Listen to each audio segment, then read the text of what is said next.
Good afternoon, everyone. Welcome to the stream. I'm Xandros, and this is part 2 of the Birthday Stream-A-Ganza. So, as you can see on screen, we're playing some Ace Attorney today. If you missed the morning stream, be sure to go check out the VOD or highlight of that. We were playing Undermine this morning. It was a fun time. Didn't get any farther than the game, sadly. Just a lot of bad luck, as happens. But it was fun to go back and play that game. I hadn't touched it in a while, so it gave me incentive to do so. And then now, for the afternoon, we're going to be playing this, the first in the Ace Attorney Trilogy, Phoenix Wright Ace Attorney.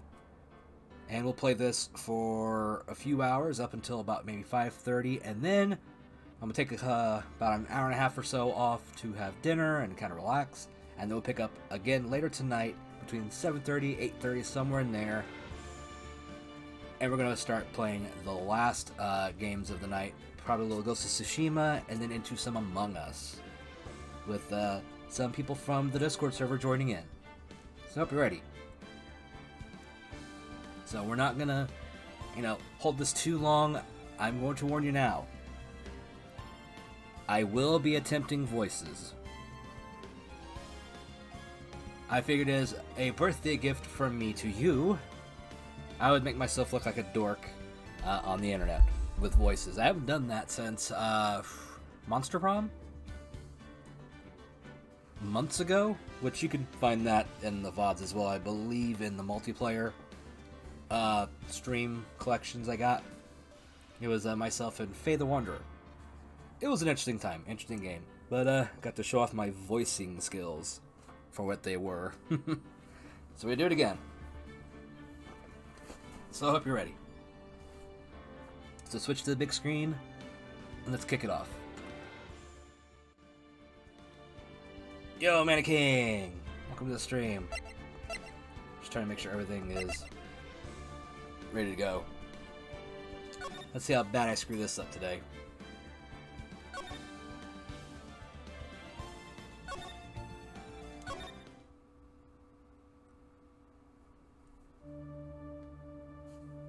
So yeah, just bear with me on the bad voice work.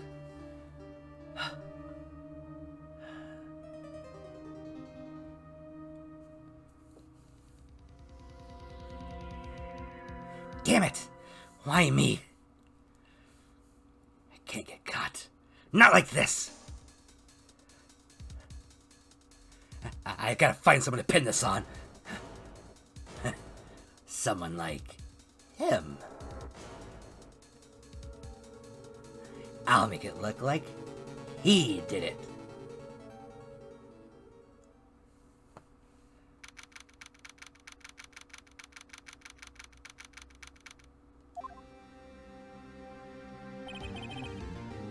Boy, am I nervous. Right. Oh, hi, Chief. I'm glad I made it on time. Well, I have to say, Phoenix, I'm impressed.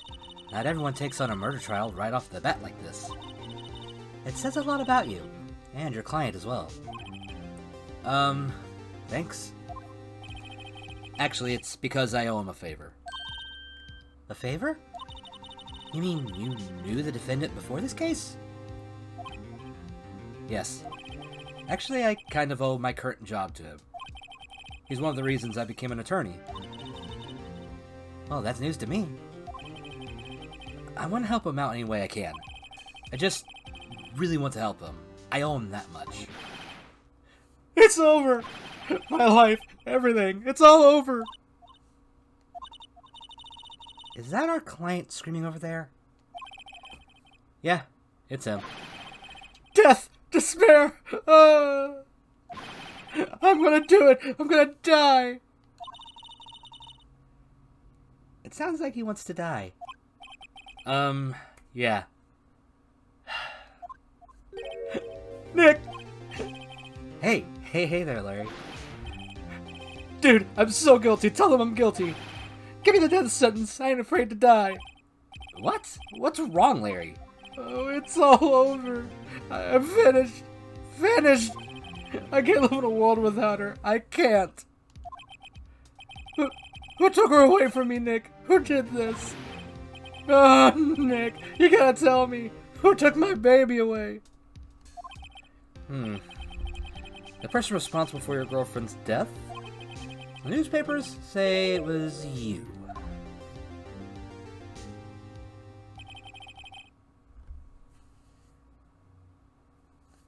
I'm gonna warn you, I'm gonna change up Larry's voice a little bit more when he's not stress screaming. I just have to be kind of careful. Mostly for the sake of my voice. My name is Phoenix Wright. Here's the story. My first case is a fairly simple one. Gotcha. A young woman was killed in her apartment.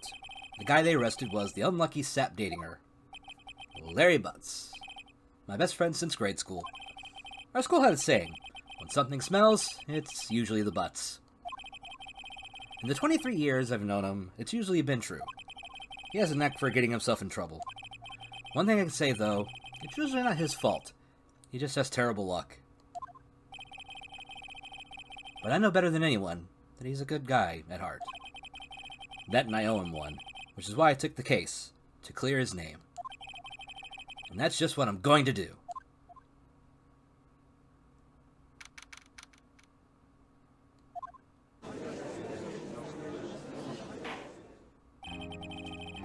Court is in session for the trial of Mr. Larry Butts.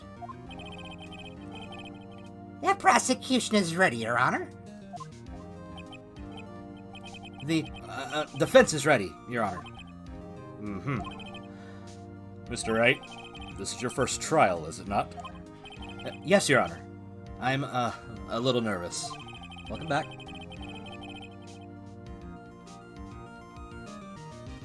Wait, what happened?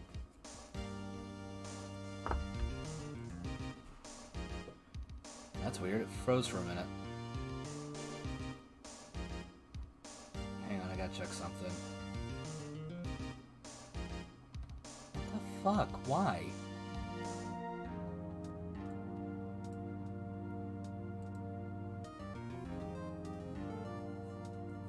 No, that's perfectly fine. Do what you gotta do, Man King. I'm just trying to figure out what the hell's going on with my PC.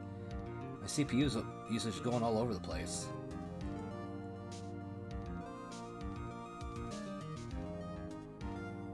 Like, literally, it's jumping between, like, 80-something to 90-something, down to 70, 60, up and down. I don't get it. What the fuck is going on? Alright, I guess I'll keep going. If the stream dies, let me know. I'll just reboot Streamlabs. You know what?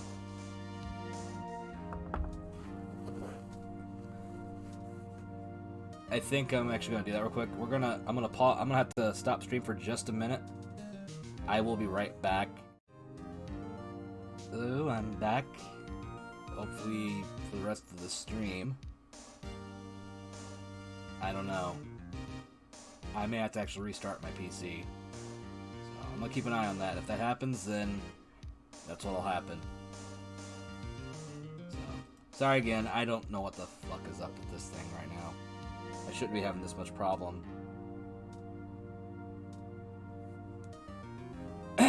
Anyway.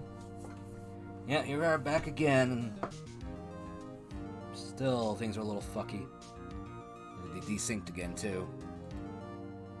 What the fuck are you doing? Hang on, let me get this one more time here.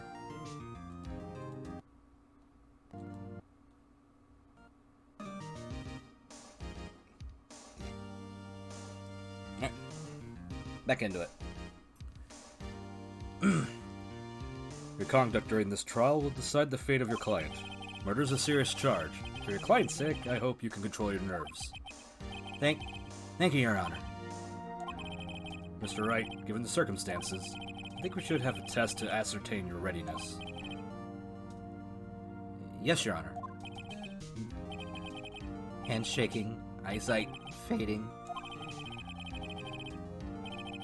The test will consist of a few simple questions. Answer them clearly and concisely. Please state the name of the defendant in this case.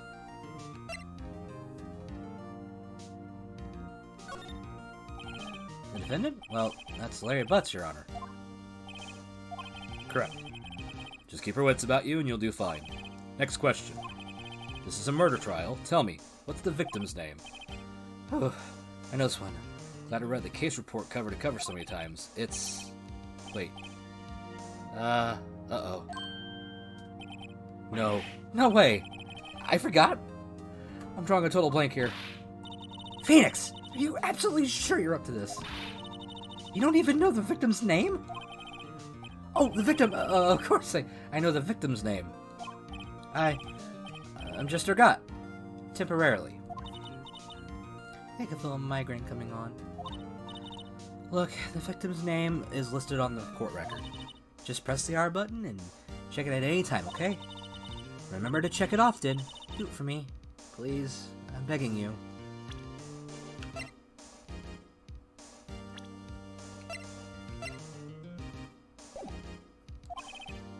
Mr. Wright, who is the victim in this case? The victim's name is Cindy Stone. Correct. Now tell me, what was the cause of death? She died because she was struck once by a blunt object. Correct. You've answered all my questions. I see no reason why we shouldn't proceed. You seem much more relaxed, Mr. Wright. Good for you. Thank you, Your Honor. Because I don't feel relaxed, that's for sure. Well then, first, a question for the prosecution. Mr. Payne. Yes, Your Honor. As Mr. Wright just told us, the victim was struck with a blunt object. Would you explain to the court just what that object was? The murder weapon was the statue of the Thinker. It was found lying on the floor next to the victim. I see. The court accepts it into evidence. Right? Be sure to pay attention to any evidence added during the trial. That evidence is the only ammunition you have in court. Use the R button to check the court record frequently. Mr. Payne, the prosecution may call its first witness. The prosecution calls the defendant, Mr. Butts, to the stand. Chief, what do I do now?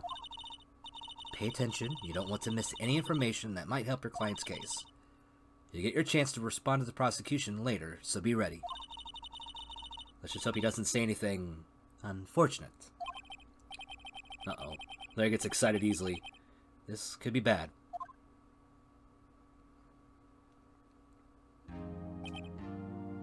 Ahem. Mr. Butts, is it not true that the victim had recently dumped you? Hey, watch it, buddy!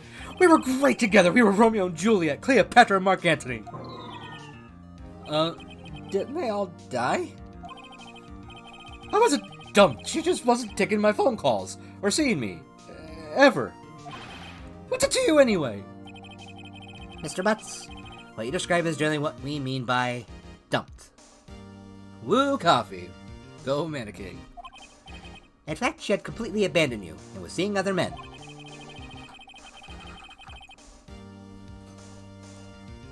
She had just returned from overseas with one of them the day before the murder. What do you mean, one of them? Lies! All of it lies! I don't believe a word of it! Yo! You back! Thank you for the 100 bits! And thank you for the birthday wish! Welcome to the stream. I hope you're having yourself a good day and enjoy the, that lovely, bit dono badge there. That silver. Looks good next to the name.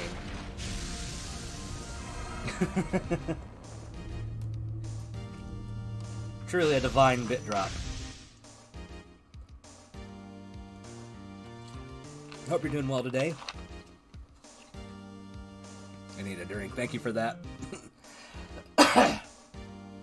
Me too. I love this series. I'm actually hoping they'll release more of them for Switch and that. I mean, there is rumor of the great Ace Attorney games getting ported over to the West finally, so fingers crossed.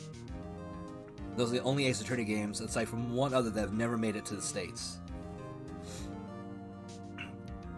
Sorry. A little phlegmy. Yeah, Investigation 2 is the only one they haven't done yet, and I don't know if they ever really will, unless they decide to port the first one over as well to more modern consoles, and I don't know if they'll do it. But hey, I'll take 2 we didn't have before over 0, you know? Alright, see if we can get back into that. Excuse me. Back into the voice. Your Honor, the victim's passport. According to this, she was in Paris until the day before she died. Indeed, she appears to have returned the day before the murder. Dude, no way. The victim was a model, but did not have a large income. It appears that she had several sugar daddies. Daddies? Sugar? Yes, older men who gave her money and gifts.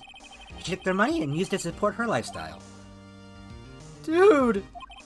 We can clearly see what kind of woman this Miss Stone was. Tell me, Mr. Butts, what do you think of her now? Right. I don't think you want him to answer that question. Yeah, Larry has a way of running his mouth in all the wrong directions. Should I... My client had no idea the victim was seeing other men. That question is irrelevant to this case. Dude! Nick, what do you mean irrelevant? That cheating she-dog! I'm gonna die! I'm just gonna drop dead! Yeah, and when I meet her in the afterlife, I'm gonna get to the bottom of this! Let's continue with the trial, shall we? I believe the accused's motive is clear to everyone. Yes, quite. Oh boy. This is so not looking good. Next question. You went to the victim's apartment on the day of the murder, did you not? Well, did you or did you not? Well, maybe I did and maybe I didn't. Oh no, he went. What do I do?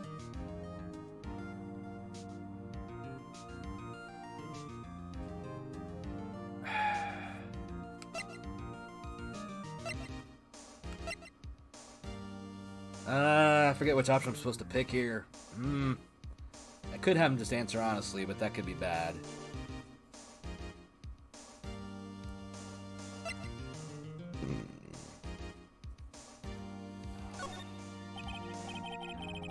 I know, I'll send him a signal.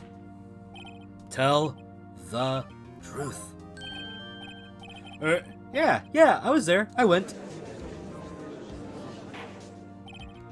Order. Well, Mr. Butts? Dude, chill. She wasn't home, man. So, like, I didn't see her. God, I cannot hit that high of a pitch. That's why I'm doing the voice I am. It's close enough. Your Honor, the defendant is lying. Lying? The prosecution would like to call a witness who can prove Mr. Butts is lying. Well, that simplifies matters. Who's your witness? The man who found the victim's body just before making the gruesome discovery. He saw the defendant fleeing the scene of the crime. Order! Order in the court! Mr. Payne, the prosecution may call its witness. Yes, Your Honor. This is bad. On the day of the murder, my witness was selling newspapers at the victim's building. Please bring Mr. Frank Sott to the stand.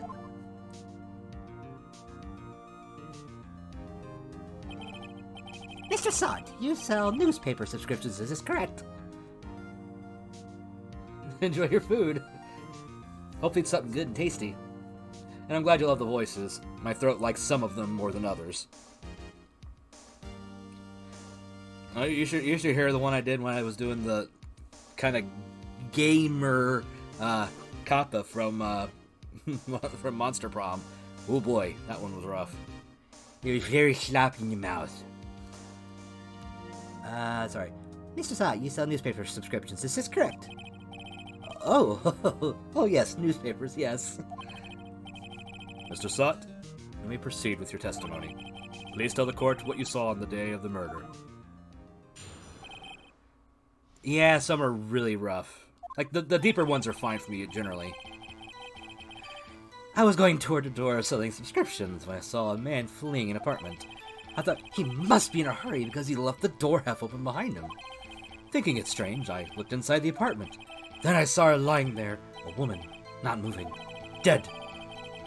I quailed and frightened, found myself unable to go inside. I thought to call the police immediately. However, the phone in her apartment wasn't working. I went to a nearby park and found a public phone. I remember the time exactly. It was 1 p.m. I had to change the voice a little bit on that one. The man who ran was, without a doubt, the defendant sitting right there.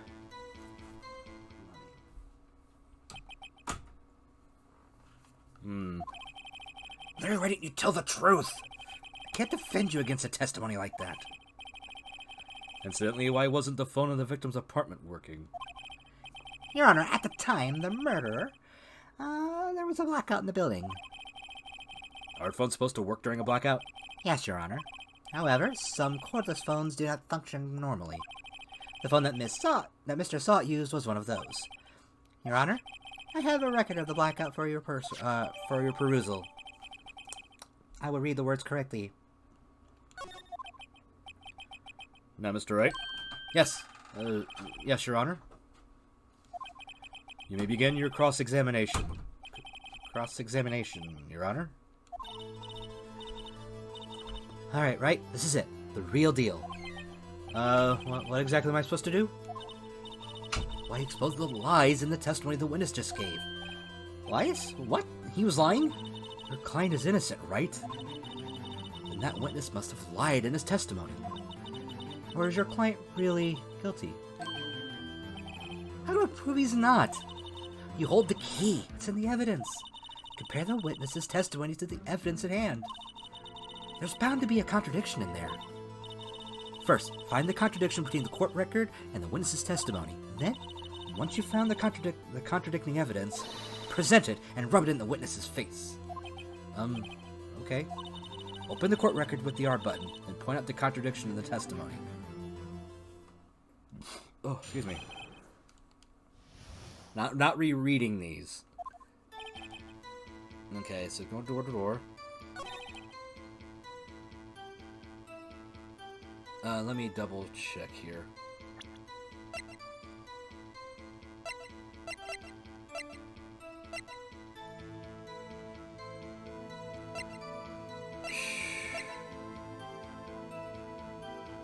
That was it. So we want to go ahead and find the time he found her dead.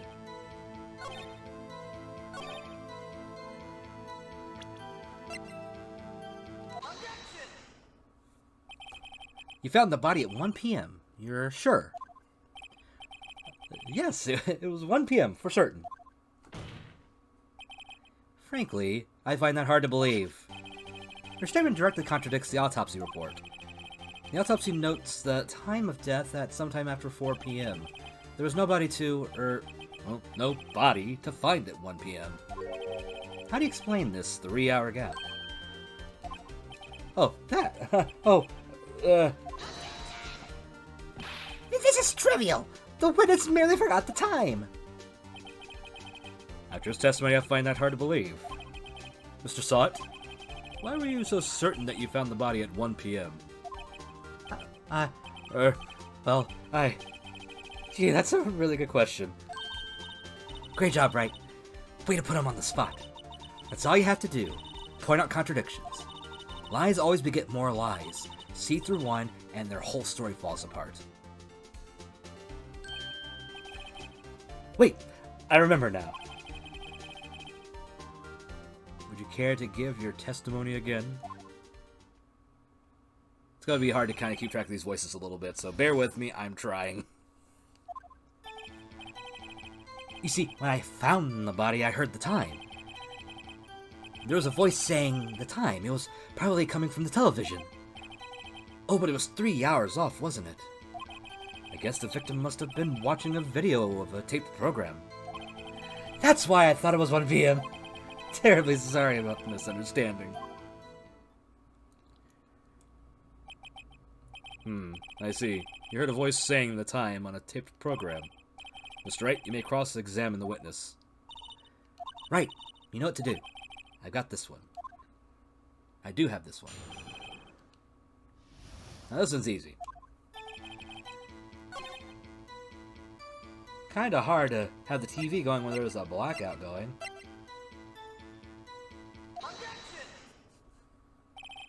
Hold it right there! The prosecution said there was a blackout at the time of the discovery. And this record proves it. You couldn't have heard a television or a video. The defense is a point. Do you have an explanation for this, Mr. Sawit? No, I found quite puzzling myself. Quite. Wait, I remember now. Mr. Sawit, the court would prefer to hear an accurate testimony from the very beginning. These constant corrections are harming your credibility. That, and you seem to be rather distraught. My apologies, Your Honor. It must have been the shock of finding the body. Very well, Mr. Sawit. Let's hear your testimony once more, please.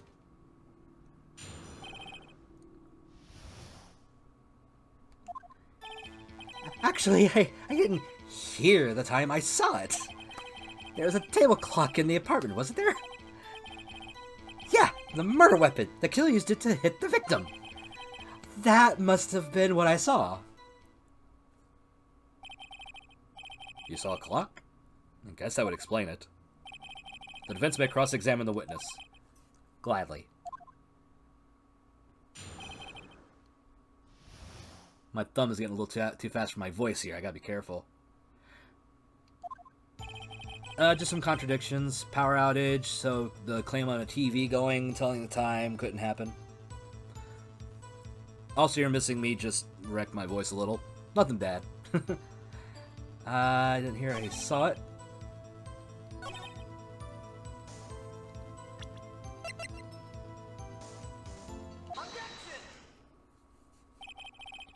Wait just a moment. The murder weapon wasn't a clock, it was a statue. How is this supposed to be a clock? With your objections and your evidence? Just who do you think you are? Just answer the question, Mr. Sawit. Hey, I saw it there, okay? That's a clock. Your Honor, if I may. Yes, Mr. Payne? As the witness stated, this statue is indeed a clock. The neck is a switch. You just tilt it and it says the time out loud.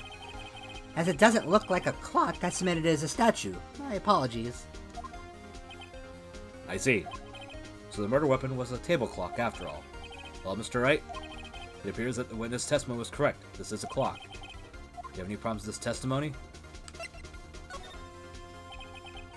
Your Honor, there is a gaping hole in the witness's testimony. The only way he could have known the weapon was a clock is to hold it in his hand. Yet the witness testified that he never entered the apartment. Clearly a contradiction. It is a clock. Indeed. The witness knew it was a clock because he went to the apartment. You're lying. You were inside the apartment on the day of the murder. Oh yeah? Prove it! Prove I went in there! I'll do better than that. I can prove you were the one who killed her. You struck with the clock, and the shock of the blow triggered the clock's voice. That was the sound you heard. Order in the court! Intriguing. Please continue, Mr. Wright. Yes, Your Honor. Mr. Sawit, the sound must have left quite an impression on you. Understandable, since the murder weapon spoke just as you hit the victim. That voice was burned into your mind. That's why you're so certain about the time. Yo, Chapo! What's up? Thanks for the raid. You're here in time for wonderful voice acting. How was the rest of Andromeda? Hope it was fun. Yeah, Chapo Man raid.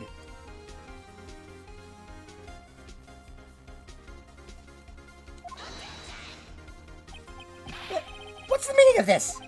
This is all baseless conjecture. Baseless? Just look at the witness's face. I have to do those sounds too, god damn it. Will the witness care to elaborate? Did you strike the victim with the clock? That day, I never... Look, the clock, I heard, no, I mean, I saw something... Ah! Got that face, I love it. Shut up, shut up! I hate you! It was him, I tell you. I saw him. He killed her, and he should burn! Burn! Give him death! Ooh, nice. Another mission complete on your end. Woohoo! Let's do this in the mega boss fight. Ooh, yeah. I wouldn't know. I'm not playing Andromeda, so I don't know much about the boss fight. I spit all over myself on that one. Sorry. Yeah. And I'm sorry for anyone's ears. Order! Order in the court, I say! Your Honor, a moment, please. There isn't a shred of evidence supporting the defense's claims. Mr. Wright! Your Honor? You claim the sound the witness heard came from the clock. Do you have any evidence? The whole case... Yeah, level up. The whole case is riding on this. I better think of it carefully. Your Honor, the sound Mr. Sot heard was definitely this clock. A fact which is clear if you simply... Let's sound the clock now, here in this court. Your Honor, may I have the clock? I ask the court to listen very carefully. I think it's 8:25. That certainly is a strange way to announce the time. Oh, trust me, there's plenty of goof streamer voice acting here. Well, he is the thinker, after all. So, we've heard the clock. What are your conclusions, Mr. Wright? Mr. Payne, can you tell me what time it is now? It's 11:25. As you can see, this clock is exactly 3 hours slow. Precisely the discrepancy between Mr. Sot, what Mr. Sot heard, and the actual time of death. So, Mr. Sot, try to talk your way out of this one. You forgot one thing. Uh-oh, what's he talking about now? Well, it may seem like that clock is running 3 hours slow. It proves nothing. How do you know it was running 3 hours slow on the day of the murder? If you can't prove that, you don't have a case. He's right. How am I going to prove that? Dove is saying hi from Mute Town. Damn it, I was so close. Mr. Wright, it seems you lack the critical evidence to support your claim. Yes, Your Honor. This means I cannot let you indict the witness. Unfortunately, this ends the cross-examination of Mr. Frank Sot. I come all the way down here to testify, and look what happens! You treat me like a criminal! A criminal! You lawyers are all slime! Ugh. Almost had him. Sorry, Larry. I failed you. There's nothing I can do about it now. Not so fast, Mr. Sot. Mia? I mean, Chief! Listen up, right? Don't throw this one away. Not like this. Think. But Chief, it's over. I can't prove the clock was slow the day of the murder. Nobody could prove that. Well, yes. But that doesn't mean you can't still win. Try thinking out of the box. Don't waste time doubting the facts. Assume the clock was 3 hours slow and think through it. Ask yourself, why was the clock 3 hours slow? Anyway, back to what we're doing. Order! Order, I say!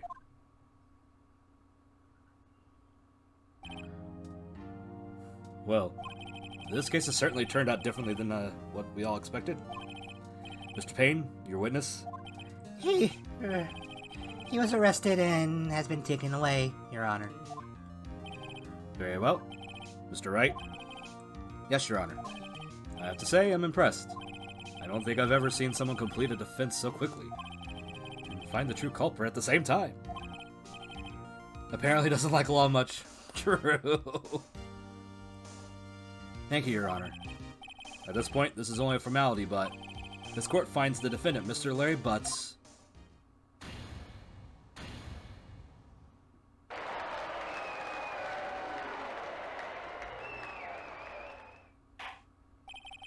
And with that, this court is adjourned.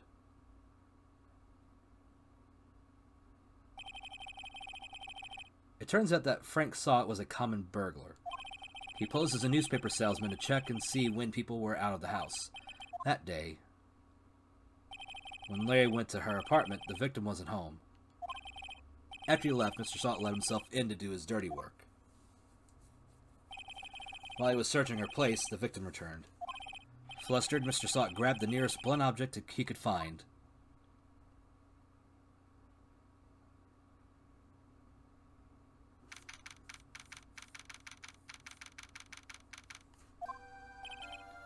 Whew! Still can't believe we won. Right, good job in there. Congratulations. Thanks, Chief. I owe it all to you. Not at all, not at all. You fought your own battles in there. It's been a while since I've seen a trial end on such a satisfying note. I've never seen the Chief looking this happy. If she's this glad, I imagine how Larry must feel. My life is over. Larry, you're supposed to be happy. What's wrong now? Oh, Nick. Don't worry about me. I'll be dead and gone soon. Good. Wait, no. I mean, bad. Bad, bad, bad. Larry, you're innocent. The case is closed. But my Cindy Wendy's gone, man. Gone forever. Larry, she was a... Nah, never mind. Congratulations, Harry. Harry? Yes, you. I can practically see the headlines now. Harry Butts, innocent. Thanks. I really owe you one. I won't forget this ever. Let's celebrate. Dinner, movie, my treat. Oh no, I couldn't. Hey, I was the one who got you off the hook. Oh, hey. Here, take this. It's a present. A present? For me? Wait, wasn't this the evidence that... Actually, I made this clock for her. I made one for her and one for me. Really? You? You made this? Well, thank you. I'll keep it as a memento. Yo, Nick. Can you believe it? I was so into that chick. And she was just playing me for a fool. Don't that make you just want to cry? Larry. Are you so sure? Excuse me? I think she thought quite a lot of you in her own way. Nah, you don't gotta sympathize with me, it's okay. Well, I'm not just sympathizing, really. Isn't that right? Don't you have something to show your friend? Something that proves how she felt about him? Huh? Oh! Yeah, right! What the heck is she talking about? Check this out, Larry. Proof positive you weren't just some chump to her. Huh? What about the clock? This is the clock you made for her, Larry. And she took it with her when she traveled. Whatever, she probably just needed a clock. That's all. You think so? It's a pretty heavy clock to take traveling. Well, make of it what you will. Hey, Nick? I'm glad I asked you to be my lawyer. Really, I am. Thanks. Hope that made him feel a little better. Right? I hope you see the importance of evidence now. Also, hopefully you realize things change depending on how you look at them. People, too. You never really know if our clients are guilty or innocent. All we can do is believe in them. And in order to believe in them, you have to believe in yourself. Right? Listen. Learn. Grow strong. Never let go of what you believe in. Never. Well, I think our work here is done. Shall we be off? Yeah, I guess so. Say, how about dinner? On me. We'll drink a toast to innocent butts. Yeah! He, kind of is. Oh, speaking of Harry, you were saying part of why he became a lawyer was because of him. Yeah, part at least. You have to tell me more about it someday. Maybe over drinks? And so, my first trial came to a close.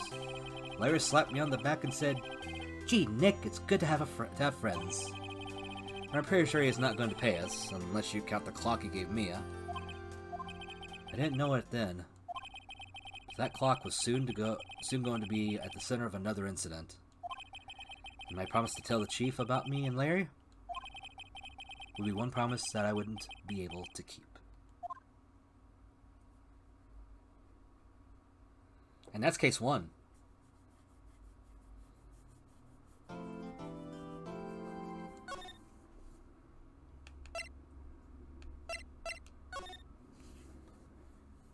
Alright, real quick, I'm going to take me a drink before we move on to the next one.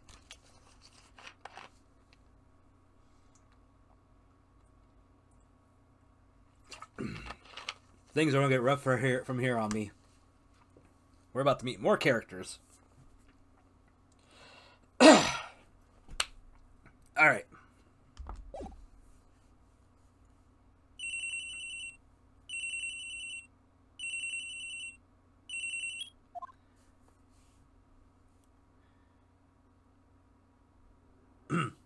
Hello? This is Maya. Hey, Maya, it's me. Mia! What's up? You haven't called in a while. Sorry, I've been so busy. How have you been? Well, lonely. It's all your fault. Nah, I'm just teasing. I've been great. I'm finally getting used to having my own place. That's good to hear. Actually, I'm calling because I have a favor to ask. I know. You want me to hold evidence for you? Sharp as always. There's a lot of buzz about the upcoming trial. I just don't feel safe keeping the evidence here. I gotcha. So what is it this time? It's a clock. A clock? Yeah, it's made to look like that statue, the Thinker, and it tells you the time. I thought you might like it. You always like toys. Hey, I'm not a little girl anymore, sis. Now, you know I'm only teasing. Ah, I should probably tell you, the clock isn't talking right now. Huh? It's not working? That's lame. I had to take the clockwork out, sorry. I put some paper inside it instead. Papers? Is that the evidence then? Well, there's a possibility that it might turn out that way, yes. Can you come by the office tonight, say 9, to pick it up? I'll be in a pre-trial meeting until then. Okay, sis, but I expect dinner. Something good. Like burgers. I could really go for a good burger. Okay. Well, we'll hit the usual joints. All right, it's a deal. Okay, sis, see you soon. Yep, I'll be waiting, Maya. Conversation recorded September 5th, 9:27 a.m.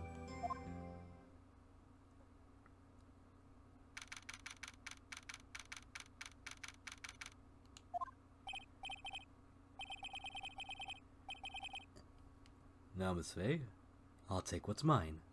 The papers. I'm sorry, but I can't give you what I don't have. Miss Faye, you are a poor liar. Why, I see it right over there. That must be the Thinker that swallowed those papers? How could you know? Oh, you are not oh God. Cogniferous on my background. Gathering information is my business, you see. I should have been more careful. Oh, my dear Miss Faye, I am so very sorry, but I'm afraid I must ask you for one more thing. Your eternal silence. Farewell, Miss Faye.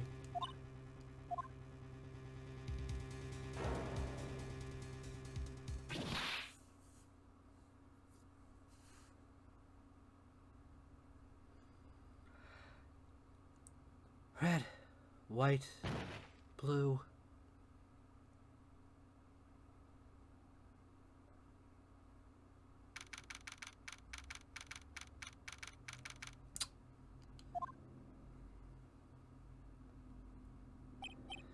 Uh-oh, I'm late. Huh? That's strange. Guess the chief left without me. She said her sister was coming over, so we should all go out for dinner. What's that smell? Blood? Mia! Maybe she's in her office.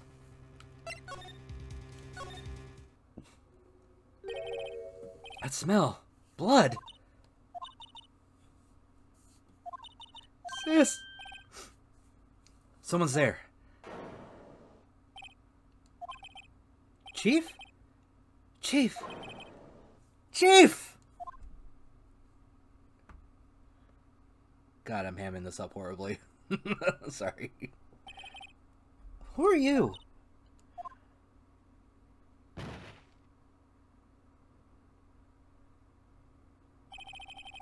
strange girl dropped out cold.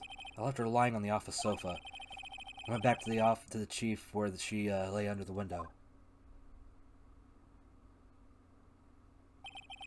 Her body was still warm.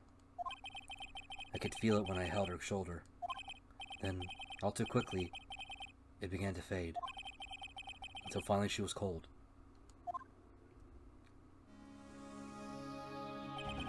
Chief. It's encrusted with dried blood. How ironic that this became the murder weapon. Again. Some shards of glass are scattered on the floor. They seem to be the remains of a glass light stand.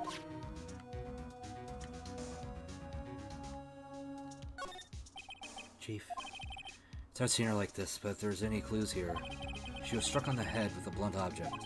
She probably died instantly. The thinker lying next to her must have been the murder weapon. There were some glass shards near the chief's body. There was pieces of the light stand laying broken on by the back of the room. God, I'm bad at reading sometimes. Nothing else seems like a clue here. Piece of paper. It must have fallen from Mia's hand. What could it be?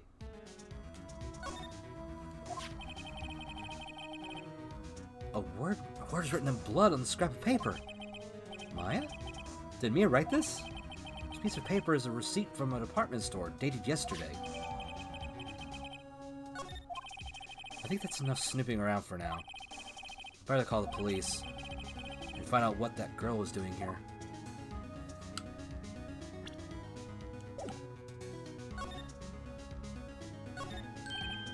Right, I better call the police. That's funny. A few of the screws on the receiver are missing. It looks like someone's halfway through taking it apart. Police! Please come quick. What was that? Someone screaming from outside the window? Oh, okay, it was that voice. Sorry, I forgot. She's staring right at me. She's holding a phone in her hand. I can never remember who's screaming when they do question marks. You can't blame me.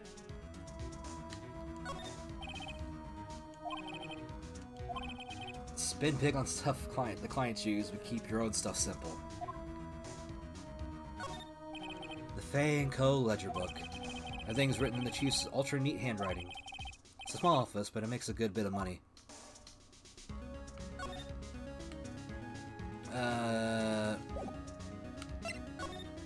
Let's go back to the office. That girl just now. Where'd she go? I put her right there on the sofa. Uh-oh, I hope she didn't run on me. Yeah! Don't scare me like that! Excuse me, but who are you? It's okay, I work here. Maya. Maya Fay. Maya Fay? Maya? So Mia was writing this girl's name. Maybe I should show her the receipt. I never thought there'd be a use for evidence like this outside of the courtroom. Before Mia died, she wrote a message with her own blood. She wrote it on the back of this receipt. That's my name! Why? Why would she write my name? Please, just calm down. Why would Sis write my name? Uh-oh. Now I've done it. Like, I was supposed to wee woo. Wee woo wee. Fucking, I need Patrick Starr on this stat. I can't do it. God damn it. The police. Sounds like they're coming this way.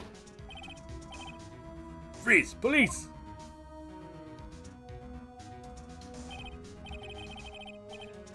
Okay, I gotta think of a good voice for this one. Good voice for Gumshoe.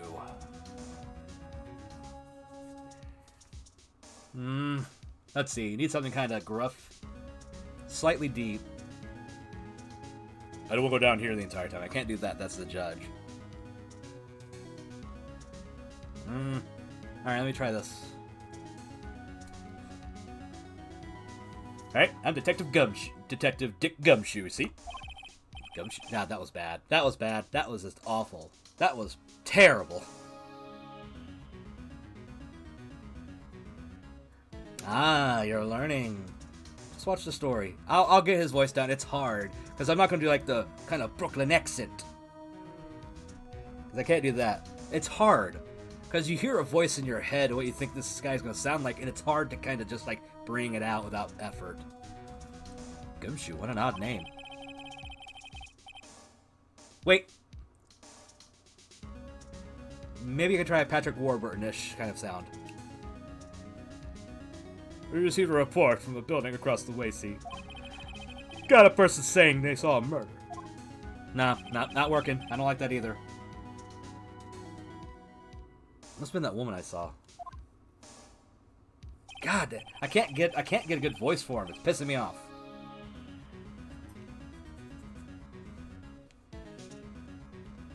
Like I cannot figure this out. This is bugging me. Damn it.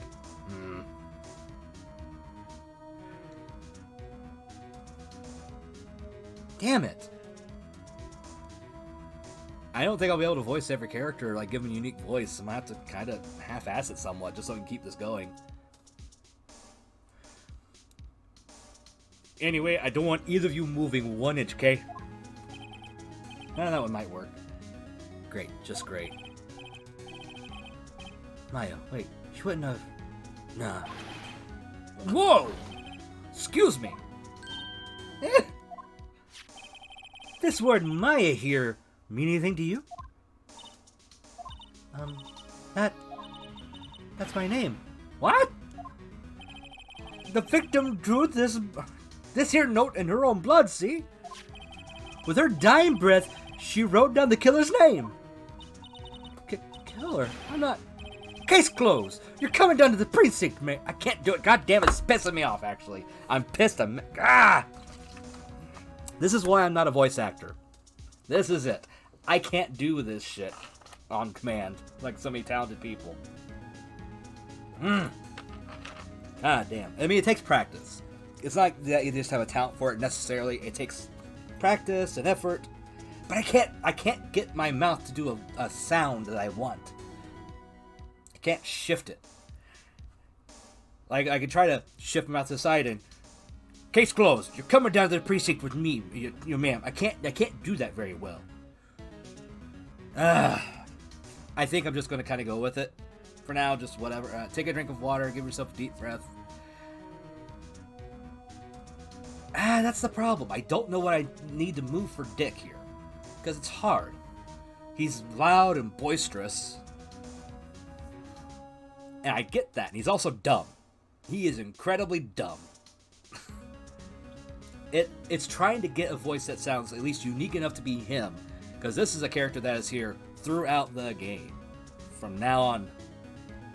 It's like, it's annoying me that I can't get it. Because I can imagine him having a deeper voice. And I kind of put it to the side. Maybe I can go with that. But the problem is I kind of can't keep my mouth in that direction very long. With my jaw over and my chin not moving much. It kind of doesn't work. And I lose the voice as I keep going. Like, pitch I can somewhat control. It's mouth shapes that I can have a problem with.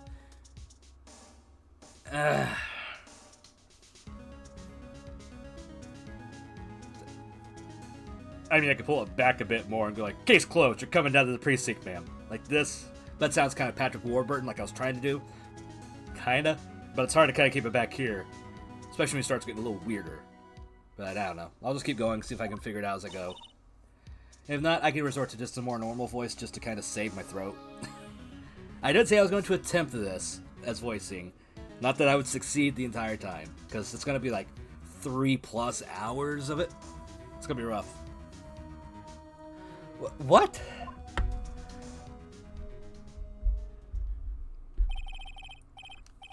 Mia's younger sister, Maya, was arrested on the spot. I was taken in for questioning and didn't get out until the next morning. My eyes were heavy, but I couldn't sleep. I sat around waiting for visiting hours to begin at the detention center. I had to talk to Maya as soon as possible.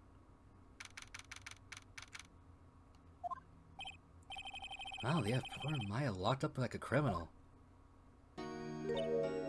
Oh, it's you, the lawyer. Good morning. Good morning. She looks so tired. Are you going to be my attorney? Well, that's what I wanted to talk to you about. First things first, I better get her cheered up. Yeah, of course I will. Cheer up. Really? Whoa, did I say the wrong thing? She looks sadder now. What's wrong? You don't think I can do it? No, no one could. Who would believe me? Even you, when you found me in the office. You looked at me like I had done it. Did I look at her like that? No, I never thought... It's okay. I understand. And I've also heard about you. Heard? Heard what about me? I was talking to my sister on the phone the other day. Today was my junior partner's first time in court. Wow, really? How'd that go? It was quite the scene. Honestly, I was on edge the whole time. It's been a while. So he crashed and burned. He's a genius. One of those strike fear into the hearts of evil types. The only thing he's lacking is, well, experience. Sounds like it was fun. Well, I know who to go to if I ever get into trouble now. I don't know, Maya. I think you might want to wait. Give him 3 more years. That is, unless you want to be found guilty. Ow! That's what she said. I'm sorry. I didn't mean to insult you. No, it's okay. It's true, I guess. But at the same time, I can't just sit by and watch. When I think the person who did this to Mia... I know. There's something I've been wanting to ask you. Yes? What's with that outfit? Oh, this? This is what all acolytes wear. It's my uniform, you could say. Acolytes? Like people in religious training? What is it you do? Oh, it's nothing strange, really. I'm a spirit medium. In training. Spirit medium? I'm pretty sure that qualifies as strange. So you're an acolyte, a medium in training. That's right. The Fae family, especially the women, have always been very sensitive to the spirit world. Wait a second, you said the Fae family. So Mia was into this stuff too? Of course! She left the mountain to follow her career, she said. Her powers were first class too. I had no idea. Wait. What? So, you're a real, honest-to-goodness spirit medium, with ESP and all that? Yeah, in training. Well, can't you contact Mia's spirit then? You could just ask her who killed her. I'm sorry. I'm still in training. I couldn't do something on that level. I thought that would be too easy. Yes. Yes, Chapo. Yes. That is all I'll say. Yes.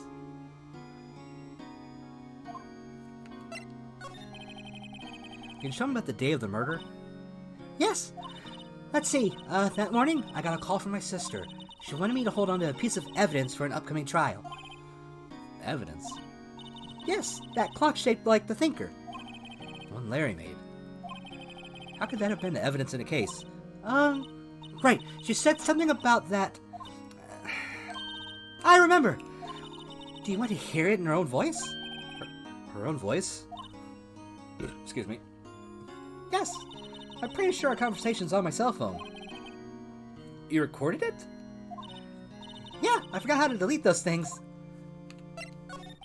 So you say you have a conversation with your sister on your cell phone. Let's hear it. Right. Oh, I just remembered that detective took my cell phone. Sorry. Oh, right. Of course. Next time I see Detective Gumshoe, I'll ask him for it. I'll write your notes so you don't forget, okay? Sure. Thanks. Huh? Something the matter? I was wondering, could I ask you a favor? This is the address of a famous lawyer. My sister gave me this a long time ago. She said if I was ever in trouble, I should call him. And, well, I'm in trouble. Do you think I could go ask him to represent me? Sure, why not? I'll go ask. Thank you so much! I had no one else to turn to. Say, what about your parents? I see. Don't worry, leave it to me. Thank you. The trial's tomorrow, at 10. What? Tomorrow? Tomorrow. What if this guy refuses? They told me if I don't find one, the state will pick an attorney to defend me. When will that happen? They're giving me until 4 p.m. this afternoon. Man, visiting hours are almost up. I better hurry. Right, I'll be back. Sorry, I know it must be hard. No, it's okay. All I've been doing the last few hours is talking about it. I've kind of gotten used to it. Let's see. She wanted me to hold on to the piece of evidence. Oh, is this the thing I just did? That's the thinker clock here from Mary. Yeah, practically qualifies as a serial murderer now. Monk! No, not yet. No monk. So then, when did you arrive at the office? It was right around 9. The lights were off and I could smell blood. Then I found her. My sister. Thanks, Maya. That's all I need to hear for now. Alright, let's move. This one I've got an okay voice for, I think. According to the receptionist, the big boss is out. She couldn't say when he'd be back. It must be hard to keep track of everything when you're a famous lawyer. Not to mention, run an office like this. Guess I'll just have to come back later. The pain has been bugging me ever since I stepped in here. The yellow paint is so thick, it's practically giving me a stuffed nose. I'm sure the piece is nothing to sneeze at either, for that matter. A solid mahogany desk. The wood's been polished to a deep luster. A table for clients. An elegant ebony case, and if I'm not mistaken, that lighter is made of solid gold. Even I can tell someone here's got money to burn. And that is pretty much it. I mean, I can look at the other stuff, but there's no point to it.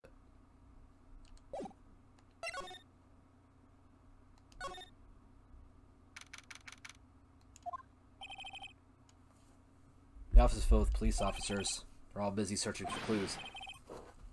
Oh boy, here we go. Hey, you there! This is a crime scene, pal. No trespassing. Sorry, don't I know you from somewhere? Wait, you're that Butts guy, aren't you? No, Phoenix Wright. How could anyone mistake me for Larry? Guess I got the wrong name, Mr. Wright. Sorry about that. That Butts guy, he was a killer. And you're no killer, right? He was proven innocent. Right. And you were... Detective Suede Shoes, Detective Gumtree. Jeez. I could have been mean, but that's not the Phoenix Wright way, usually. Gumshoe, wasn't it? Dick Gumshoe? Right! At your service. Hang on. That's Detective Gumshoe to you, pal. Anyway, get the name right. And don't go calling me Dick. Hey, Dick, get over here! Yes, sir. Be right there. You're a lawyer, right, pal? If you got business here, you better do it quick. He thinks I'm Maya's lawyer. I'm just gonna go with that voice for now. It's not as bad on my throat. It's at least something I can stay somewhat consistent with. About Miss Faye, did you do an autopsy? You want to know the results, eh? Don't you look at me like that, pal. It's no use.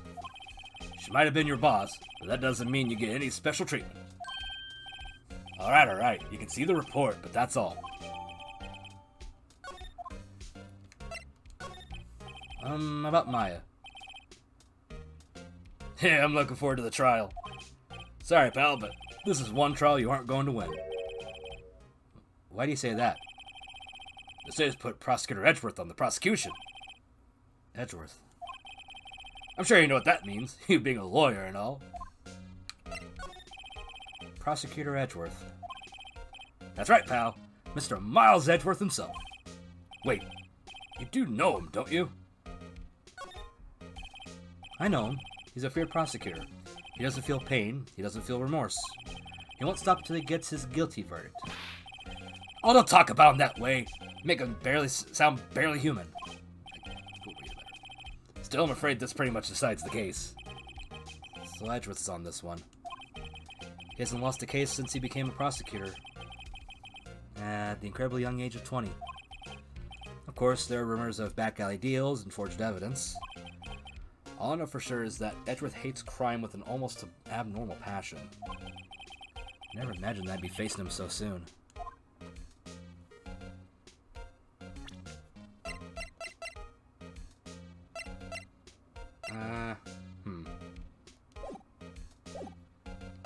Let me look here a minute.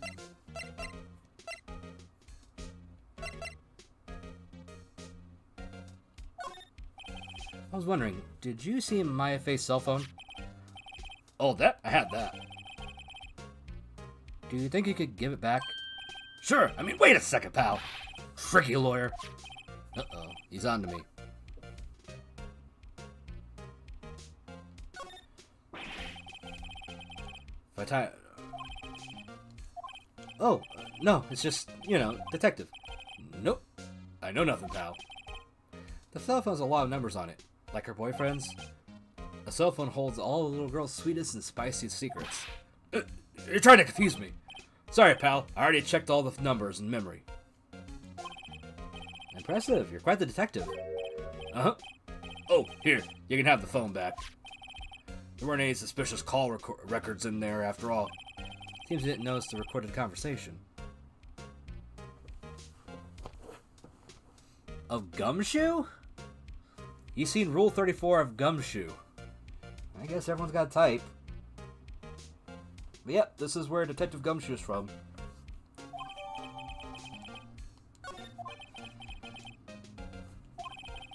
I guess I've asked all the questions I need to. You all done, pal? Yes, thank you. I'll be heading out now. Oh, wait. One more thing I wanted to mention to you.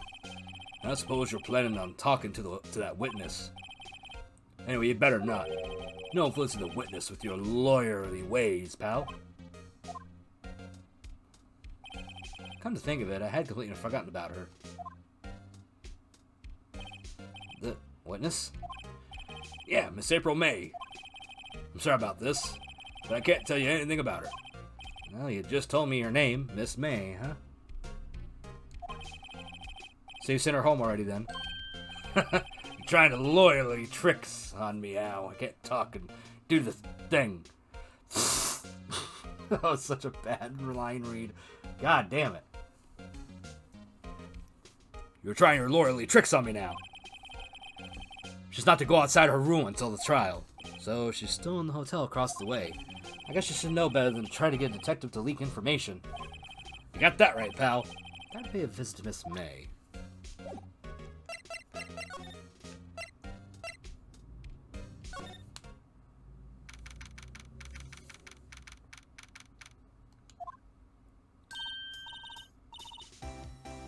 Oh, God. I wasn't ready for this one. God, I cannot do higher voices. Well, hello there, handsome. Hi. Smooth, right? Smooth. You're the lawyer, aren't you? The detective told me. He said, don't say nothing to that lawyer, pal. Memo to self. Thank Detective Gumshoe for making my job harder. Gee, this is so like something out of a movie. It's all so exciting. I can hardly contain myself. Ooh, let me go freshen up so I can look the part of the beautiful witness. Don't bonk me. Why am I bonked? No, that was no. Trust me, when I look at this character and I imagine her voice, it's up higher. I imagine it like much higher. The background music sounds similar to the Japanese theme song for GT. I wouldn't know.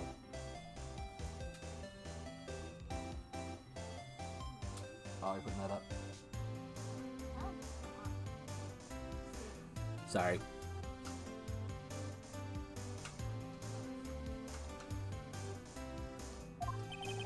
I pity the lawyer that has to cross-examine this one. I'm taking a drink. Apparently my tongue doesn't like to work.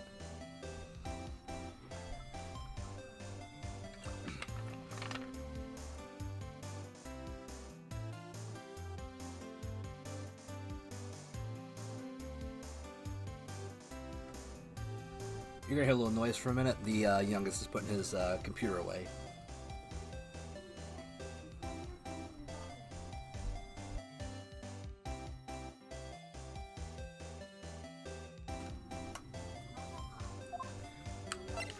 Alright,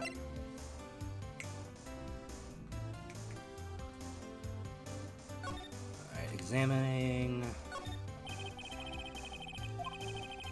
There's a screwdriver stuck in the drawer. Wonder what's inside. Let's take a look. Hurry up, folks. Sorry, I got kids making noise. Hey! What are you doing? No touching! Ooh, bad boy. You really shouldn't pry around in other people's rooms now. You wouldn't want to make me upset, would you? Upset? I thought she was going to explode for a second there. I have been bonked. I have been bonked. You are correct. You're very correct. I wonder what could be inside the drawer.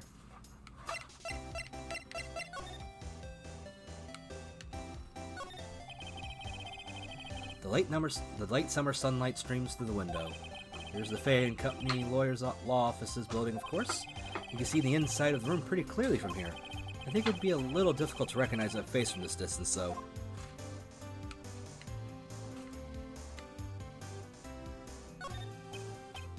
Ah, still scene painting. Wait, should that be still life?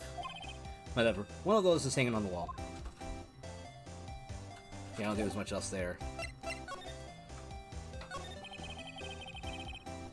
Do you think you could tell me something?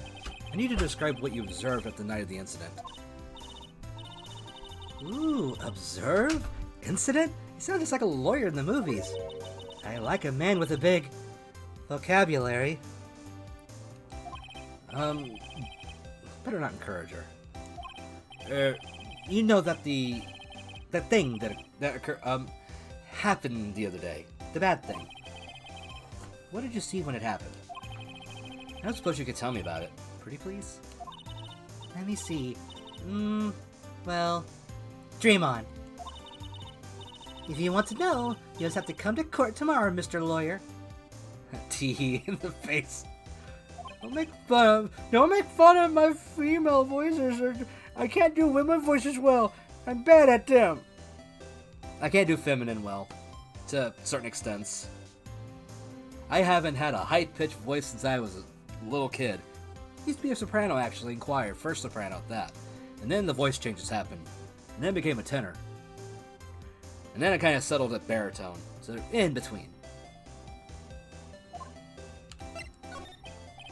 Could you just... it was a tee-hee for her being lewd like me. Haha. Too bad Liza's not here, huh? Liza'd have a field day. It would just be lewd comment after lewd comment here. But it's okay.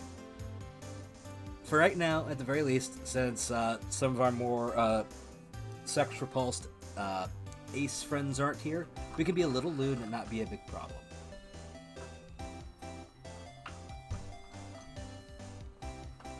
Just exactly area. Oh, Mr. Lawyer, are you hitting on me? No, hey, I'm just doing my job here. You know you're cute when you blush.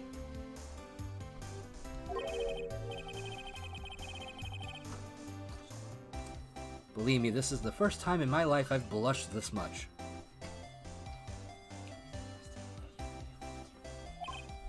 Right. Can you just tell me what it is you do?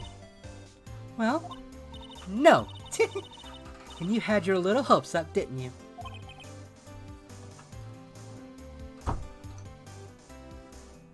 Oh boy. I see there are 2 glasses on the table. Is someone staying here with you? Woo! What amazing powers of observation! You're one of those famous detectives like on television. Oh, no, not me. I'm just a lawyer. Say, Mr. Big Detective, why don't you go look for clues in the garbage, This maid doesn't like little nosy little lawyers. Oh boy.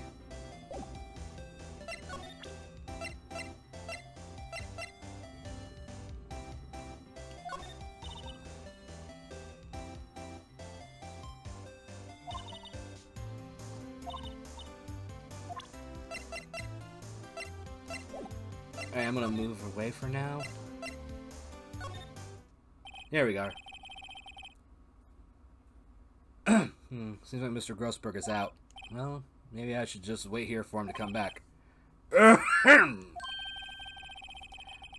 Here we go. If that wasn't the most over-the-top clearing of throat I have ever heard. Aha! So you're the one that they say has been looking for me. Yes, that's me. He looks even grander than I imagined. That badge on your collar. Ah! So you're a lawyer, are you now? Yes, well, yes. And what do you want? I'm not particularly Busy these days. Please proceed. not busy. Then how come no one could get in touch with you? Something the matter? You came to see the one and only Marvin Grossberg, did you not? Well, here I am, boy. What do you want? Out with it! Well, sir, actually, it's about Maya. Maya Fey? Yes. Maya Fey. Go on. Huh? Why the strange reaction? I'm really quite busy here, son. I can't go taking cases on a day's notice. No, it's quite impossible. Wait a second. How'd you know the trial was tomorrow? Anyway, I'm afraid it's entirely impossible for me to represent her. Sorry, end of discussion. What's going on? He refused me before I even got the chance to ask him. What do I tell Maya? How can you just refuse like that? Please tell me why you won't take the case. Well, you see, it's just... I'm busy, you see. But the client is Mia Fey's sister. Mia trusted you. She knew her sister would be in good hands. Yes, of course. I know that. However, I'm sorry, but I must refuse. Sorry. Goodbye. Creep. Fine. I don't have time to argue with you anyway. I'll go look elsewhere. But not. Huh? Did you say something? I think not, I said.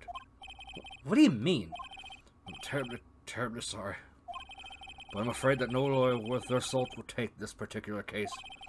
Terribly sorry, my boy. Why? I cannot say. I beg your pardon, but could you leave now? I've nothing more to discuss with you. What's going on here?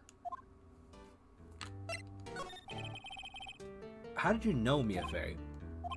She worked here a long time ago. Quite the apprentice, that one. Learned my technique in the blink of an eye. She left one day, quite suddenly. She had a mission, you see.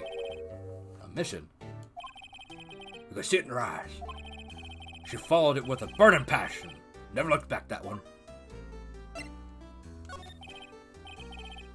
That's quite a painting. Ha! You noticed? It's my pride and joy. Impressive, isn't it? Well, isn't it? The color of the sky, the hue of the sea, the weave of the straw hat. It's worth at least $3 million. I have no intention of parting with it, of course. No, I won't sell it. Not even to you. I wasn't interested. It's not for sale. I'm not buying. Jeez.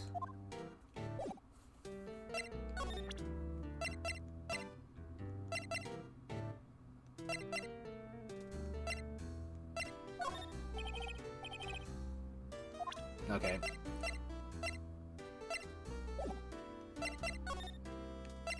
And back to the detention center.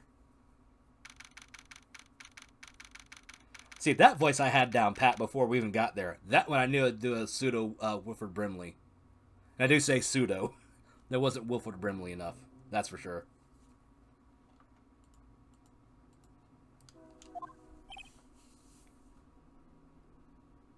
Hiya. Oh, you're back. Did you find the lawyer? Well, what do I tell her? Well, see, just be honest. I really don't think you should use that guy. He didn't seem healthy. He was all skin and bones. What really happened? You don't mean he refused to help? Yes, train. I know you're fucking coming. Go through. God damn. I see. I've been abandoned then. I really do love the music in this game. In this series in general. It's so good.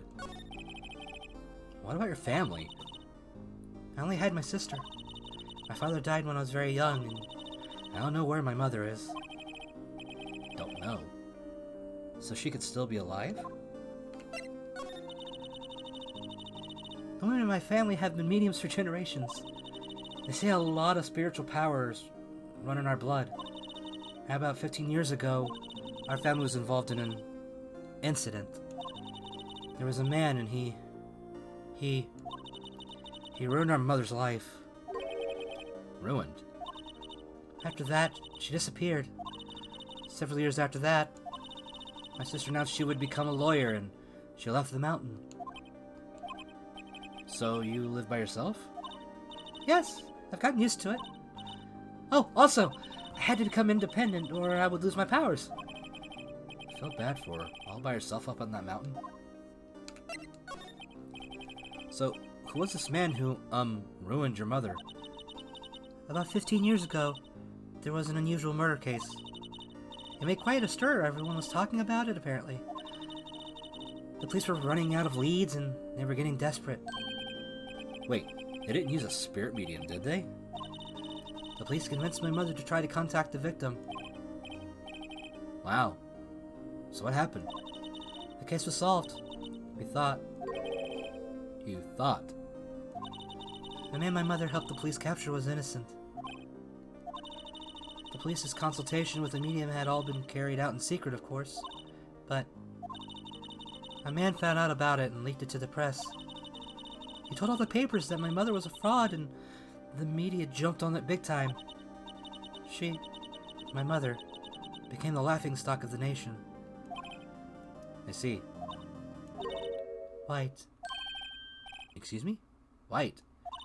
That was his name. My sister told me. White. Just a little longer now before the state-appointed lawyer comes, I guess. 4 p.m. Time's up. What should I do? Did I just leave her and go home? I've made up my mind. I'm going to defend you whether you want me to or not. Why? Why? Well...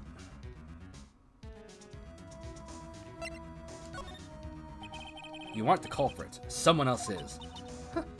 How do you know? I have a hunch. Given the evidence, it would be easy to assume that Maya was the killer. But there's something about this whole thing that smells fishy. That witness's strange behavior, was that all an act? And the way that lawyer refused to help out Maya. But more than all that, she has no one left to help her. Nothing is more sad or more lonely than that. I know. I've been there. A long, long time ago. Why did I become a lawyer in the first place? Because someone has to look out for the people who have no one on their side. Maya, I won't abandon you. You can count on me. That's so kind of you.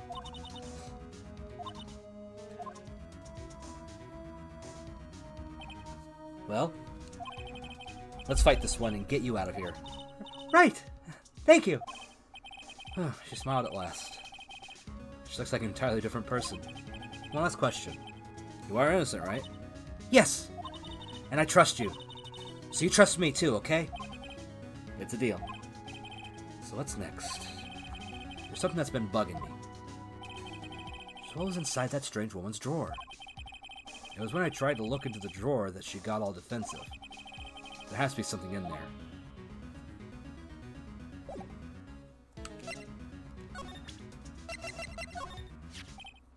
Hey, I got your phone back.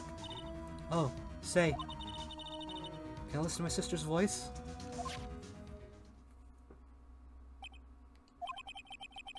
Maya's eyes closed. She listened to every word with such intensity. Before long, tears began to roll down her cheeks. Thank you.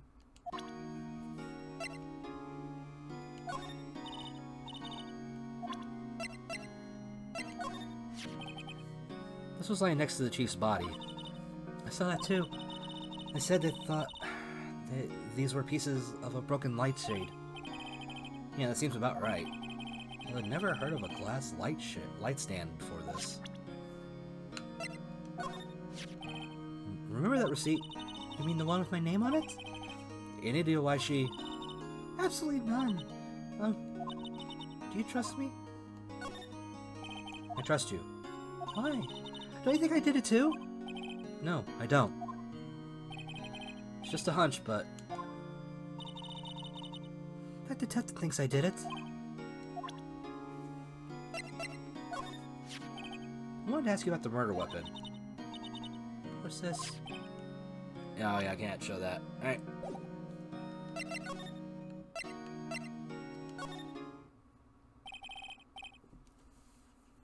Good afternoon, sir. Excuse me, you are...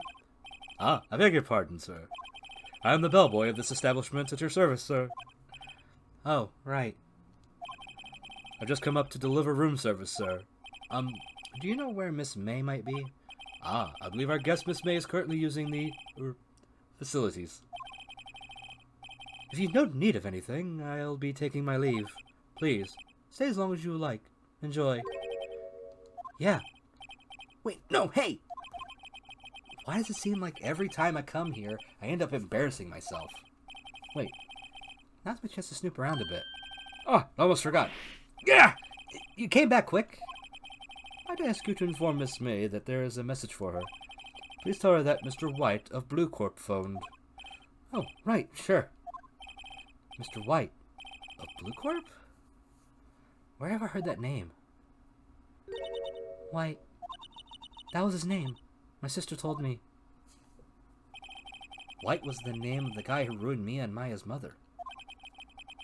Could it be a coincidence? There's a screwdriver sticking out of that half-open drawer. Now's my chance to see what's inside. What do we have here? A wiretap? Huh? What would a woman like her be doing with a thing like this? There's definitely something suspicious about this Miss May. Why don't she have something like this in her hotel room? There's a story behind all this. I know it. Alright. I'll be using this bit of evidence in tomorrow's trial. That's for sure. For Maya's sake, I'll get to this woman's bottom. Wait. I mean, you know what I mean.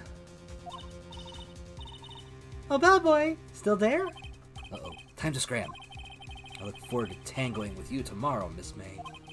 In court.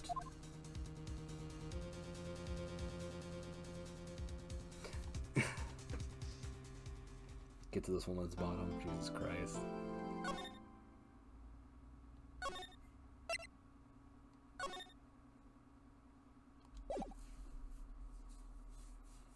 I wonder if we'll be able to finish this case before the end of the stream. I mean, it's possible stuff at least 2 hours.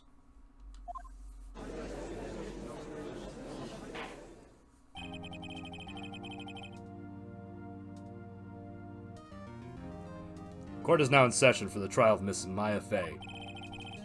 Okay. Here's the hard part for me, too. The voice for Edgeworth.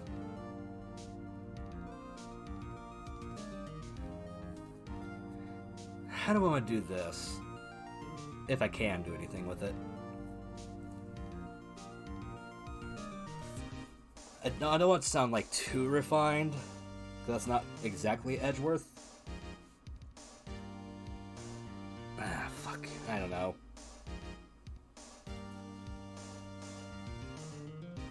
The prosecution is ready, Your Honor. Nah. I don't like that. I don't like that at all.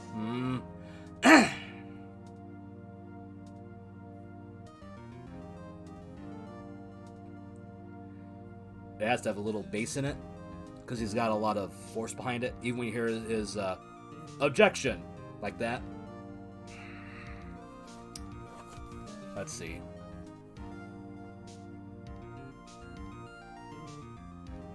It's gotta be a voice I can do consistently too. There's gonna be a lot of talking back and forth.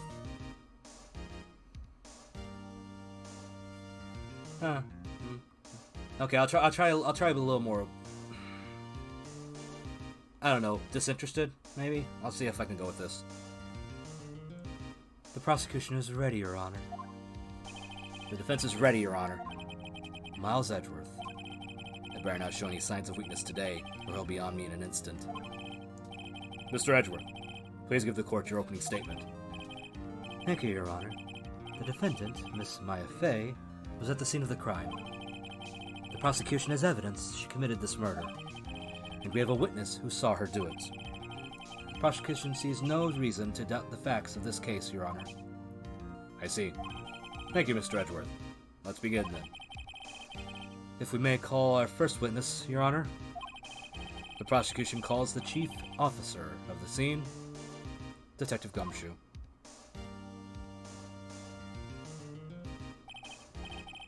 Witness, please state your name and profession for the court. Sir, my name's Dick Gumshoe, sir. I'm the detective in charge of homicides down at the precinct, sir. Detective Gumshoe, please describe for us the details of this murder. Very well, sir. Let me use this floor map of the office to explain. The body was found by this window here. And the cause of death? Loss of blood due to being struck by a blunt object, sir. The murder weapon was a statue of the thinker found next to the body, sir. It was heavy enough to be a deadly weapon, even in a girl's hands, sir. The court accepts this statue as evidence. They're still calling it a statue. Now, Detective. Yes, sir? You immediately arrested Miss Maya Fey, who was found at the scene, correct? Can you tell me why? Yes, sir. I had hard evidence she did it, sir. Detective Gumshoe?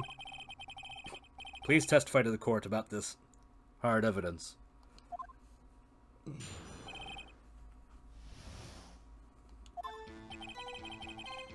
As soon as the phone call came in, I rushed to the scene. There were two people there already. The defendant, Miss Maya Fey, and the lawyer, Mr. Phoenix Wright. I immediately arrested Miss Maya Fey. Why? We had a witness account describing her.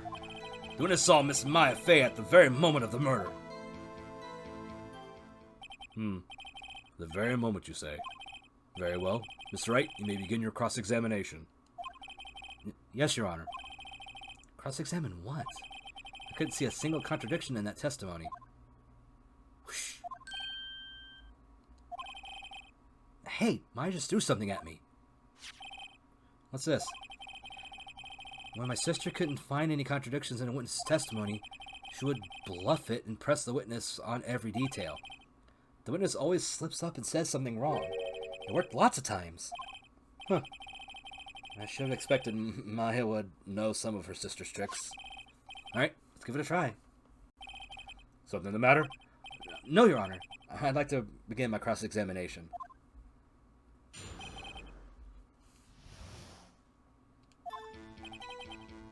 Alright, press.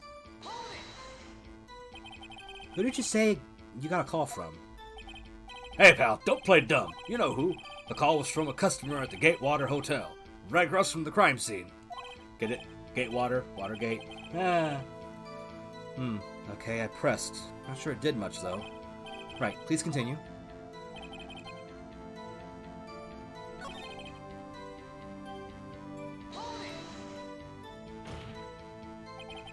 Are you actually sure it was us? Listen, pal, your dumb act will only get you so far. With her funky hippie clothes and your spiky hair, You two stand out like suspicious people at a crime scene. Well, he does have a point about her. She is pretty unmistakable. I should pick my points to press with a little more care.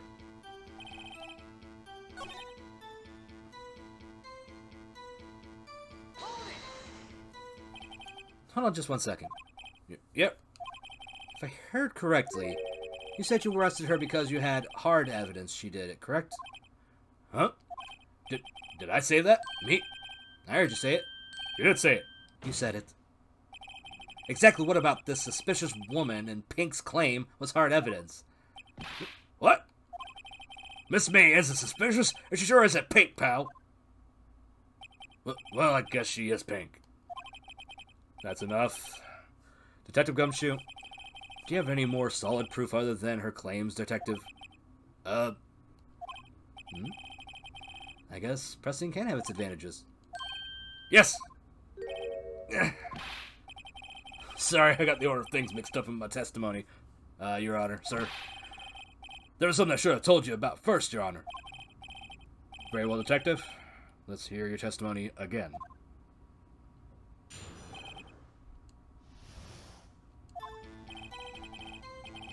After securing the suspect, I examined the scene of the crime with my own eyes.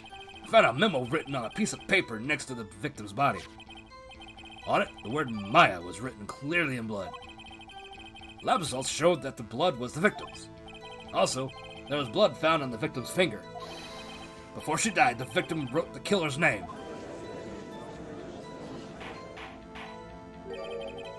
How you like that? That's my hard evidence. Before we begin cross-examination, I have a question for you, Detective. Your Honor? You didn't Why didn't you testify about this vital piece of evidence the first time? I know. I'm real embarrassed I forgot about it, Your Honor, sir. Try to be more careful. Very well. The defense may begin its cross-examination. Sorry. God, that voice goes in my throat. Okay.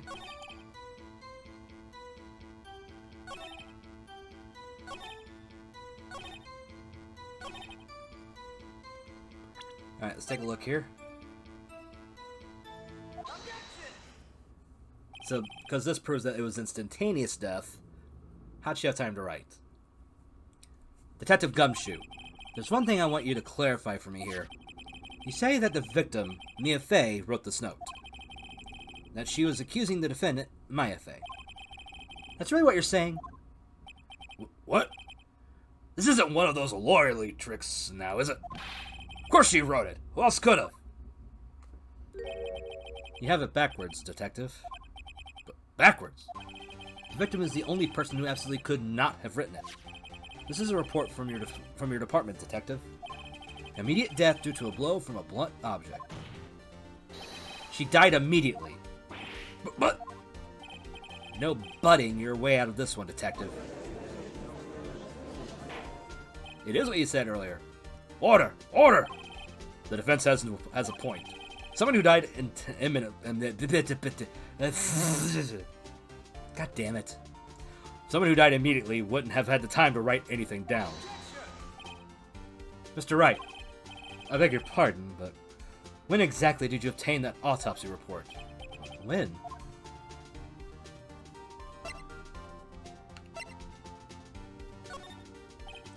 I'm pretty sure it was the day of the murder. You're on there, pal. We didn't write an autopsy report till the day after. Oh, right. The prosecution's point being... That autopsy report is outdated, Your Honor. What? A second autopsy was performed yesterday, at my request. Death was almost immediate due to a blow from a blunt object, but there is a possibility the victim lived for several minutes after the blow. I received the results this morning. No way! Your Honor, it's quite easy to imagine that the victim did have time to write Maya. That is all. I see. Oh, get used to this. Damn you, Edgeworth. I should have known you'd have something up your sleeve. Why, Mr. Wright, you look shocked. Something you want to say?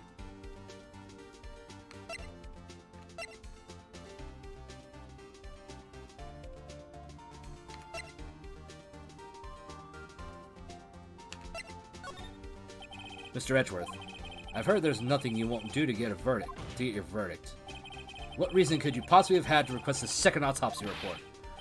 Mr. Wright, the defense will refrain from personal attacks in the prosecution. No matter, Your Honor. Mr. Wright, say what you will, the evidence in this report is undeniable. Your Honor, I submit this report to the court. Understood. The court accepts the evidence.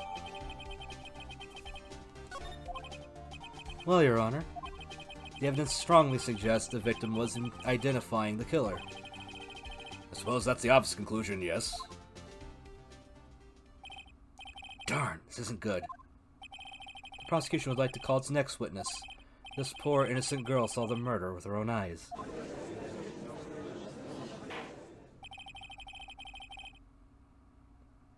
Let the witness, Miss April May, take the stand. Exactly what part of her is innocent? Yeah, here we go. God, that face. Witness, your name, please. April May, at your service. And yes, she jiggles.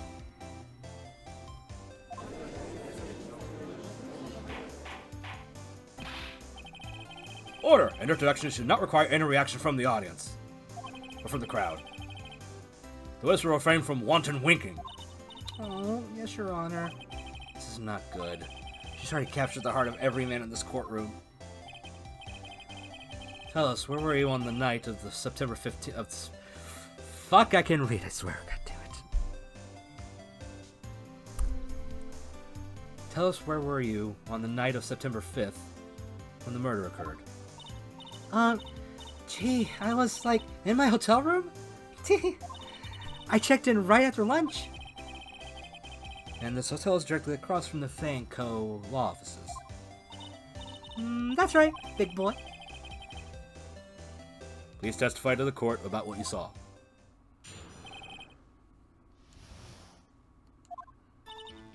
It was like 9 at night. I looked out the window, you know? And then, oh! I saw a woman with long hair being attacked. The one attacking her was the mousy girl sitting in the defendant's chair. Then the woman, like, dodged to one side and ran away. But that girl, she cut up to her and she hit her. Then the woman with the long hair, she kind of slumped. The end. That's all I saw. Every little bitsy witsy. Wow. Wow, that line. That line. Ugh. Well, Your Honor. I see. It is a remarkably solid testimony. I don't see a need to trouble the witness any. Wait. Your Honor. Yes, Mr. Wright? What about my cross-examination? I thought the witness's testimony just now was quite firm, didn't you? Mr. Wright, I understand you were Miss Mia Fey's understudy, were you not? You must know her techniques well. Her cowardly way of finding tiny faults in perfectly good testimonies. Hey, how dare you? Well, Mr. Wright, will you cross-examine the witness? I'll gladly pursue the cross-examination, if only because I have a feeling Edgeworth doesn't want me to. I hate this. That was such a good idea. She has to have some weakness. Very well, you may begin the cross-examination. Alright.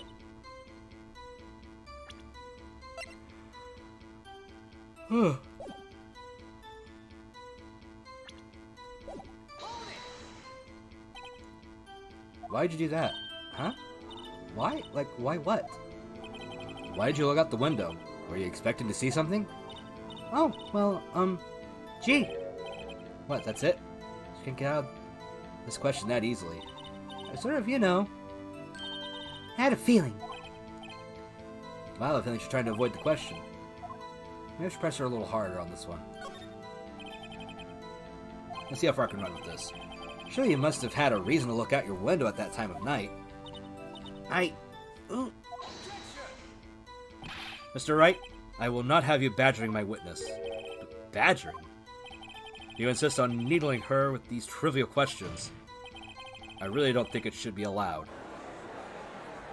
Yeah, stop him! The poor girl! Order! Mr. Wright, you have been warned. Poor girl? What about poor me? You looked out the window. What did you see next? And then... I gotta look at everything.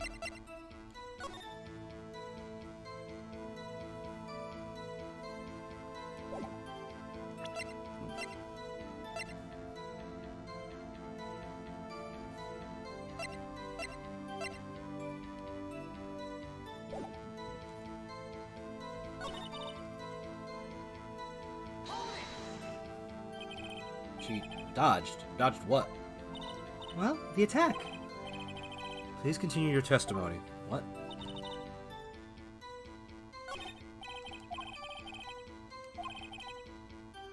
Gotta be something in there somewhere, okay. Maybe it's better just press her on the facts a little bit.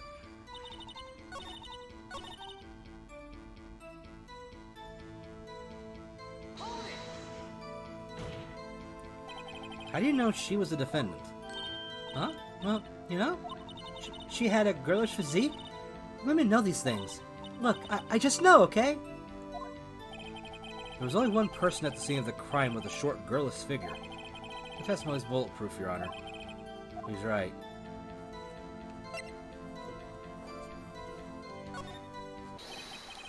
Hold on a minute. That testimony stinks. What? Miss May, I'm willing to bet that... Did you really see the defendant at all?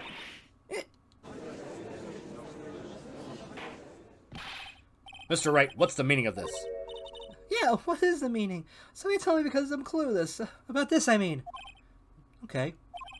If you had really witnessed my client, Maya Fey, you would have noticed her clothes before noticing her physique. I love the little eye twitch. No one wears clothes like this on a daily basis, except her. And I'm no expert on fashion, but her hairdo looks far from normal to me. However, the witness's testimony mentions neither of these things. The testimony is bogus. But... Still, we don't know if she was dressed that way the night of the murder. She was, Your Honor. I saw her. And so did Detective Gumshoe. What do you say to that, Miss May? What are you trying to say, you mean lawyer? I saw what I saw. I just didn't think all the trifling little details were necessary, darling. Miss May, the court would like to remind you to please omit nothing in your testimony. I'm sorry, Your Honor. I'll be a good girl. I promise. Your testimony again, if you would mind. If you would. Sorry. Sorry. Ears are a little... I had to pop my ears there real quick. Sorry. Damn, I almost had her. Here we are, testimony 2. I did see everything. I did. The woman dodged the first attack and ran off to the right. Then that girl in the hippie clothes ran after her. And she hit her with that weapon. I saw it. I did. That clock. The kind of statue clock? The thinker, I think. Well, does the accuracy of my report not startle you? That's the closest you get to an ooh for me most of the time. I see. I wish it had been so detailed from the beginning. Please begin the cross-examination.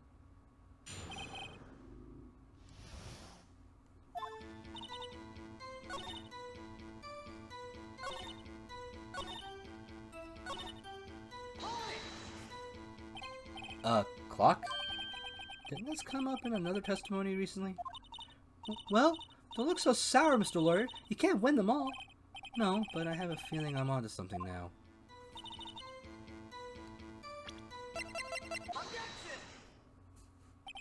Miss May, what you said just now was quite revealing.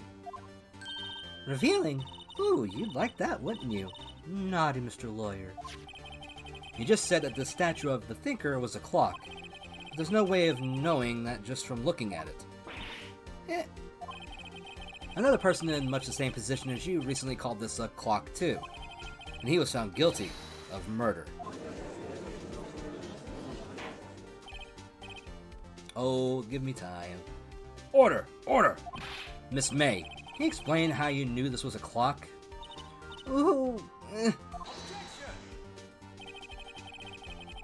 The witness saw the murder with her own eyes. That's all that's important here. The defense is trying to confuse the issue with trivial concerns. Yes, of course. You will withdraw your question, Mr. Wright. But questions are all I have, Your Honor. And as you may recall, I've caught murderers with these questions before. Well, only once.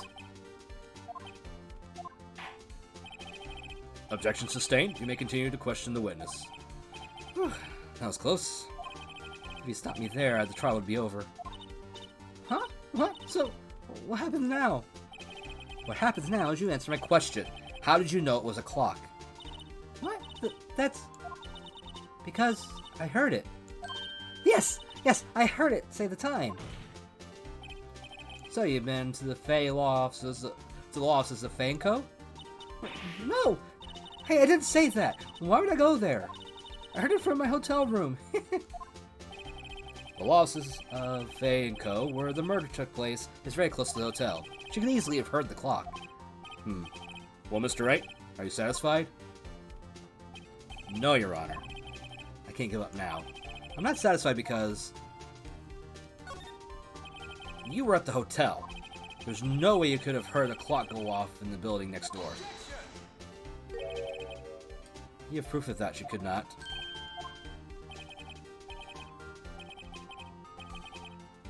Actually, yeah, in the first case, the clock of the Thinker, it was made by Larry Butts, which was the defendant for the last case. He made it. You twist its head, and it says, I think the time is whatever the time is at that point. So it does say the time. Amateurs, listen to me, Mr. Wright. In the courtroom, proof is everything. Without it, you have nothing. You are nothing. Then I would like to propose a test to see if she really could have heard.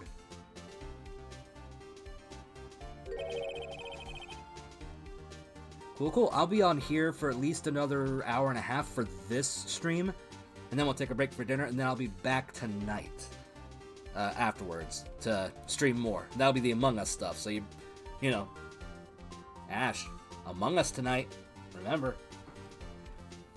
The prosecution denies your request. What? On what grounds? This is a trivial matter with no direct bearing on the case at hand. Indeed, objection sustained. Ready to proceed, Mr. Wright? No, Your Honor. I can give up now. I'm not satisfied because it couldn't have run. Your Honor, members of the court, it is inconceivable that the clock in question rang. That clock is missing its clockwork. Awesome sauce. Enjoy your stream, Ash. Or enjoy whatever you're going to be doing before stream or until stream. Have fun. Just have fun. How could you possibly... Just take a look right now. Oh! See anything interesting, Your Honor? It is that the defense says. This clock is missing its clockwork. It's quite empty. Mr. Wright! Would you care to explain to the court the meaning of this? As you can see, the clock was empty. It couldn't have rung. Therefore, this witness is a big fat liar. Fat? Well, Miss May?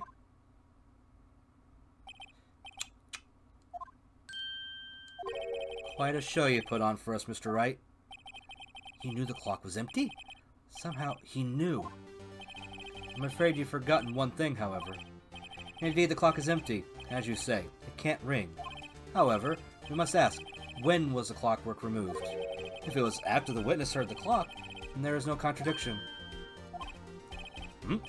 That's true. That is a possibility. The clock might have been emptied after she heard it. And that is exactly what happened, Your Honor. Well, Mr. Wright, can you prove when the clockwork was removed? Oh, impossible, of course. I have proof. What? Wasn't it you who told me proof is everything? Well, I was listening. And now I'll show you the proof you like so much. The evidence that proves when the clockwork was removed is... Take a look at this. That's a very cute cell phone. Woohoo! You have a girly phone. Wait, this isn't my phone. Listen.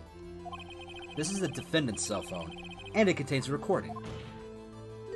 A recording of a conversation she had with the victim on the day of the murder. Oh, Edgeworth is a prick. When you're up against him. Order! Order! The defendant's cell phone? This wasn't brought to my attention. Perhaps Detective Gumshoe overlooked it. Good detective better remember he's up for evaluation soon. I gotta say, I'm starting to feel bad for the big fella. Let's hear the conversation. So you just want me to hold on to the thinker for you then? If you would. I should probably tell you, the clock isn't talking right now. Huh? It's not working? That's lame. I mean, you do whatever you gotta do. It's all good. I had to take the clockwork out, sorry. September 5th, 9:27 a.m. Your Honor, I think this makes it clear the clockwork was already gone by the time this was recorded, which was well before the witness ever arrived at her hotel.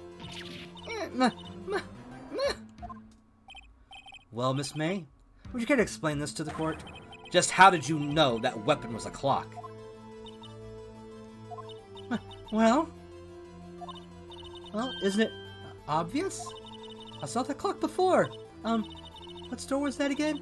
I go to so many. Whoops, I forgot. So the witness had seen it before. That would make sense.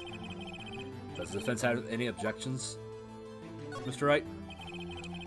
The witness claims she had seen it before, but this directly contradicts a piece of evidence already submitted to the court. Well, then let's see it. Please produce this evidence that will produce the witness of the... that would prove the witness had not seen the clock before. It's simple. This clock was never in any store. Ever. What? A friend of mine made that clock. Only 2 exist in the world. And the one that isn't here is in police custody. Impossible! Everything is sold in stores! Miss May, I think it's high time you went shopping for a better excuse. Alright, if it's fine with you, I'm gonna catch Ash. Yeah, not a problem. Thanks for stopping by. I'll talk to you later. Oh, excuses not on sale today. Ah! God, that face. What's it to you, porcupine head? That stupid clock doesn't matter, okay? She did it, and she should die for it. Die! Whoa! Let's not get ahead of ourselves. This is a court of law, and the witness will remain calm. Oh, silly me. Did I, lose it? I guess I did. Scary. Miss May, let me ask. Tell me, how did you know the weapon was a clock? Oh dear. Does the defense have an opinion on this behavior? Okay, this is it. Yes, Your Honor. Allow me to explain how I see the truth of the matter. Miss April May, you knew the weapon was a clock because... the witness had never held the clock in her hand. However, she had heard that it was a clock. She heard? That is correct, sir, Your Honor. There's no other way she could have known the thinker was a clock. And I can show you the proof. This is interesting. Let's see it then. Show me evidence proving that the witness had heard the murder weapon was a clock. Have a look at this. I found this in Miss May's room. Mr. Wright, please explain to the court what this is. Miss April May, you were tapping the victim, Miss Mia Fay's phone, were you not?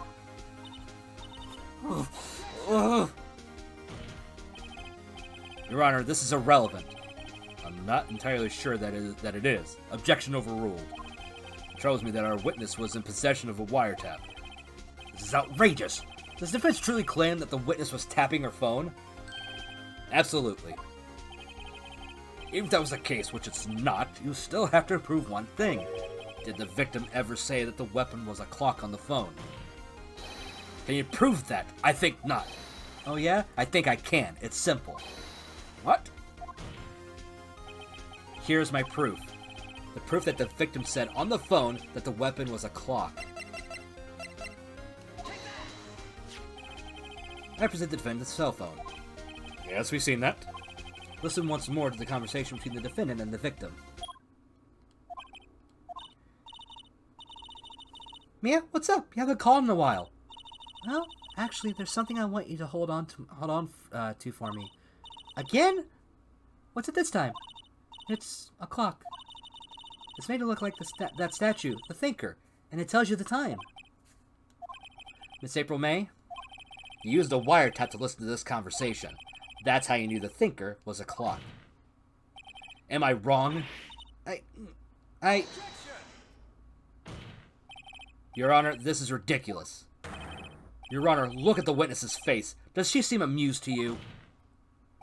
The defense demands an answer. Witness, answer the question. Did you tap her phone? Miss May! Shut up, all of you! I missed some of that. It went too quick for me. You lawyer! Think I couldn't read it. Sorry. It's no fair. All of you ganging up on me like that. Oh, so I'm the bad girl. Is that it? Is that it? I'm not going to cry. That did it. The court's seeing the real Miss April May now. Now to deal the final blow. Why did you tap her phone? Answer the question. Do I have to? Isn't this a murder trial? Isn't tippity tapping her irrelevant? Saying exactly what Edgeworth wants her to say. Miss May, you were tapping the victim's phone. I hardly call that irrelevant. While this court does not condone the defense's tone of voice, he has a point. Well, Miss May, do you have an explanation for the court? Can you prove you had nothing to do with this murder, even though you tapped her phone? I'd like to see her pull that off. Mr. Lawyer, I saw that evil grin. You were probably thinking, I'd like to see her pull that off, weren't you? Damn, she's good. Well, you're not the first man who's thought that. And of course, I can and will. You can't be serious. No way. Way, I say! Way! Oh, and I assure you, I am serious, Mr. Lawyer. Okay, so the killing happened around 9 at night.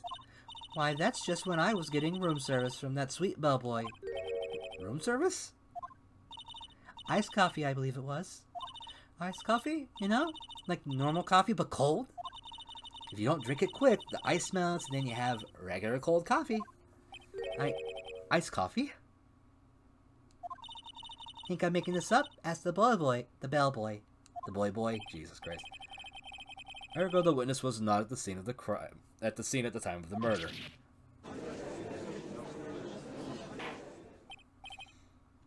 So where does that leave us?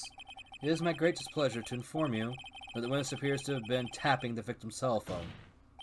However, this is a separate crime with no bearing on the current case whatsoever. Her testimony stands. She saw the defendant, Maya Fey, commit murder. No, they're going to let her just walk away? There's no way I can win this unless I tie Miss Fey to the murderer somehow. Well, does the defense have anything to say? Well, come on, think of something.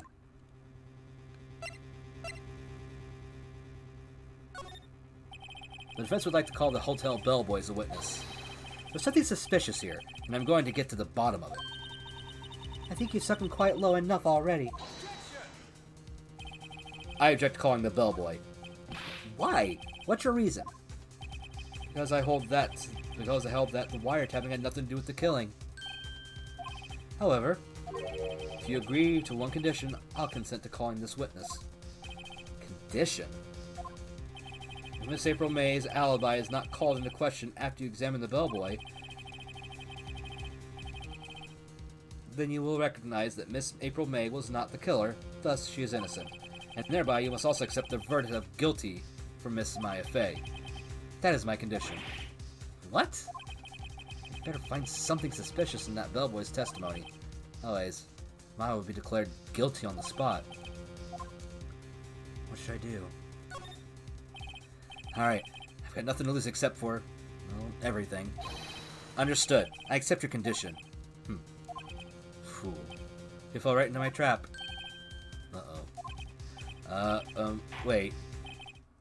Very well. The court calls the hotel bellboy to the stand. I believe we're ready for the witness to testify. He certainly does look like a bellboy. Yes, sir. I received your summons in the middle of work, sir. I'm happy to be of service. That tea set looks rather heavy, so without further ado, the witness may begin his testimony. Very good, sir.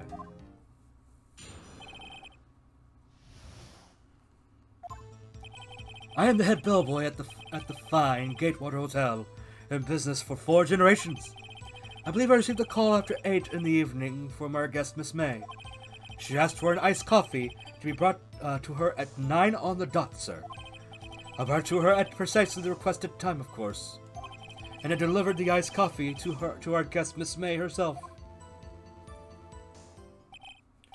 I see. The defense may begin its cross-examination. Right, I'm ready. I hope. This is it. If I can't prove Miss May was involved with the murder now, mine will be finished.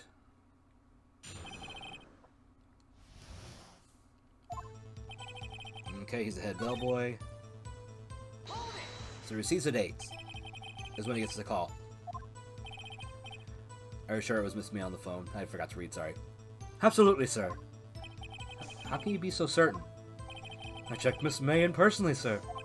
Not only did I see her in all her stunning radiance, but I also heard her voice. And then I saw them, and I... The point being, I remembered her quite well, sir. Yes, what then? God, everyone is so horny during this case. 9 on the dot, you say? Yes, I confirmed that detail several times. She was watching a program on the TV and wished to drink after she finished, sir. 9, the time of the murder.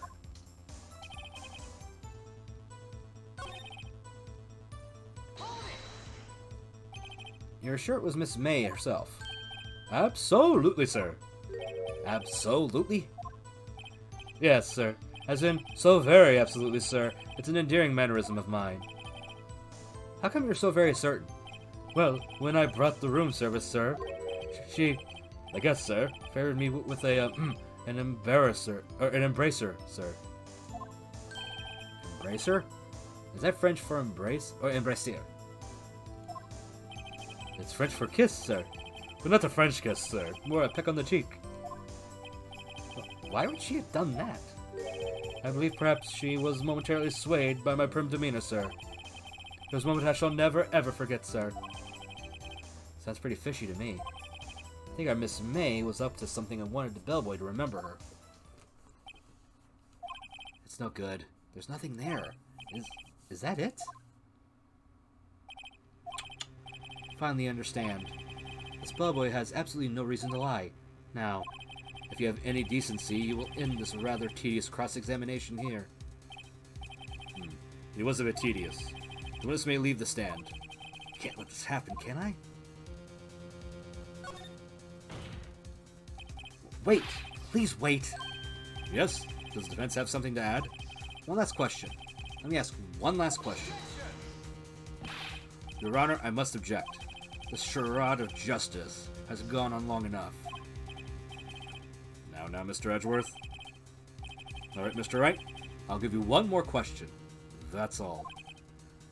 Okay. This is really it now. This is my last chance. What should I ask him about?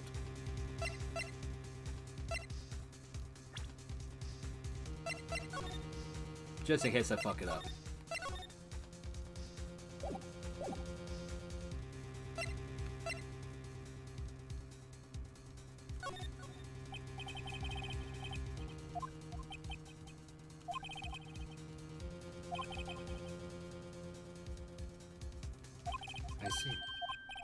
$18?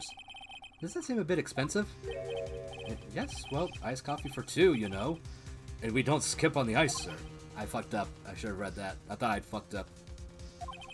What did he just say? What did you say? Rather, quite. Bellboy, tell us the truth now. Was someone else staying in Miss May's room? I object. That was objectionable. Objection overruled. The witness will answer the question. Yes, I see. Why did you not mention this in your testimony? Well, sir, you didn't ask. Nice try. That's the sort of thing you're normally supposed to mention. Yes, quite. Indeed. It was the good barrister there, Mr. Edgeworth, who... He asked me not to mention if I wasn't specifically asked, sir. You fool! I've done it. I've won. Miss April May checked into a twin room with a man, correct? Yes, sir. And when you brought them room service, you didn't see that man in the room? That's right, sir. Your Honor, we have just learned of another person involved who may have been the murderer. In light of this new fact, I hold that it's impossible to judge the defendant. Wouldn't you agree, Mr. Edgeworth? And who, Mr. Wright? Who is this other person? Simple. It was...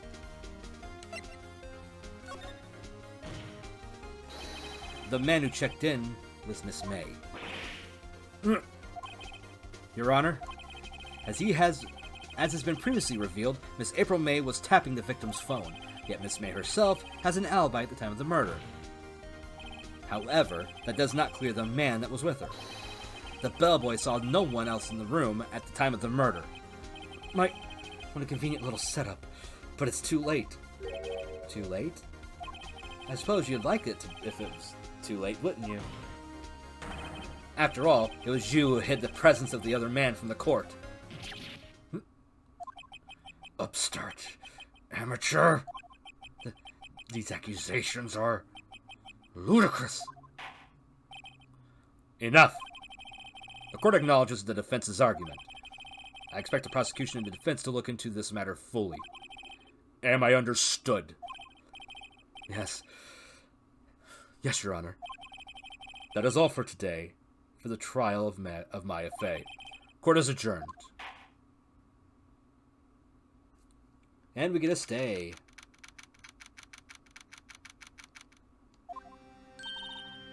Mr. Wright! You were amazing in there! Really? I think I might be your newest fan. Oh, I was just doing my job, you know? And again, that other attorney was pretty cool, too. Huh? That face of his, with his eyes wide and trembling lips. It sent shivers up my spine. If you say so. So, what happens with me now? Do I get to go home now? Well... No, I don't think so. Not yet. Oh, I see. But I got a great lead in today's trial. A lead? That man with Miss May. He's the key. Oh, I get it now. What happened to Miss May after that, anyway? I heard they arrested her. I guess she's learning her charms won't work everywhere. She's probably at the detention center now. I may have to go down there later. Anyway, this case is far from closed. Yes, sir! I'm going to find out more about this man. Do you think it was the one who... Maybe so. Sis... Don't worry, I'll find him by tomorrow. I promise. I'm counting on you. I asked for a full record of April May's testimony. I thought it might come in handy during the trial tomorrow. But now that I have it, I'm not so sure. Unless her testimony was all lies. In fact, there's only one part that hasn't been stricken from the record. May testimony, okay. I don't know how much good this will do me at all now. Anyway, time to hit the pavement and do some investigating. Maya doesn't belong in that detention center, and it's up to me to set her free.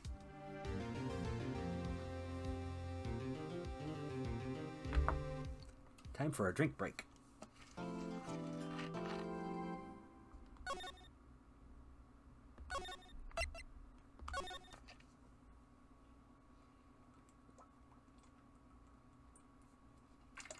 Whew. Alright. So now we've handled Miss April May. It's time to switch gears and figure out who the mysterious man that was with her was. Oh, and also give my voice a rest. A little bit.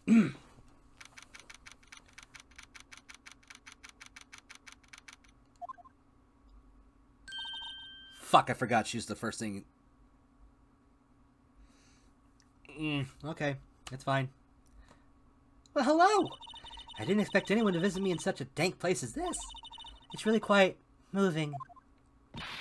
Not, you stinking lawyer! I hope you die! Have you come to laugh? Yes, laugh at the fallen Miss May.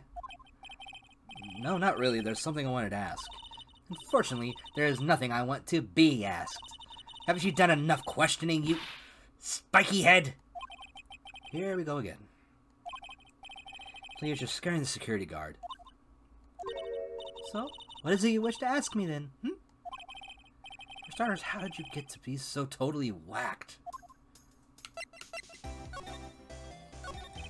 About the man who stayed with you in your hotel room. Can you tell me about him? Where is he? Come on. No way, Jose. We've had something to get her to talk. Why did you place a wiretap on Mia's phone? Oh, when you say it like that, it sounds so cold, so criminal. Tapping people's phones is a crime, Miss May. Oh, I suppose you learned that in lawyer school, Creep. This woman was impossible to talk to. Say, why are you so angry? I mean, you don't look like a bad person. Oh, that does it! Bottom-feeding, scum-sucking lawyer! Bottom? I can't tell. Does she have a thing against lawyers? Or just against me?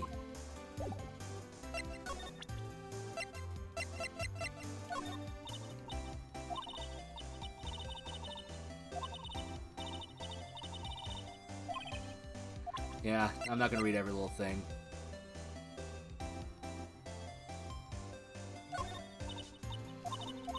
Okay, this is gonna be that.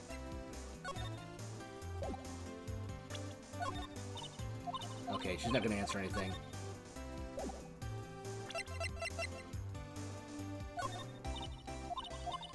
Okay, yeah.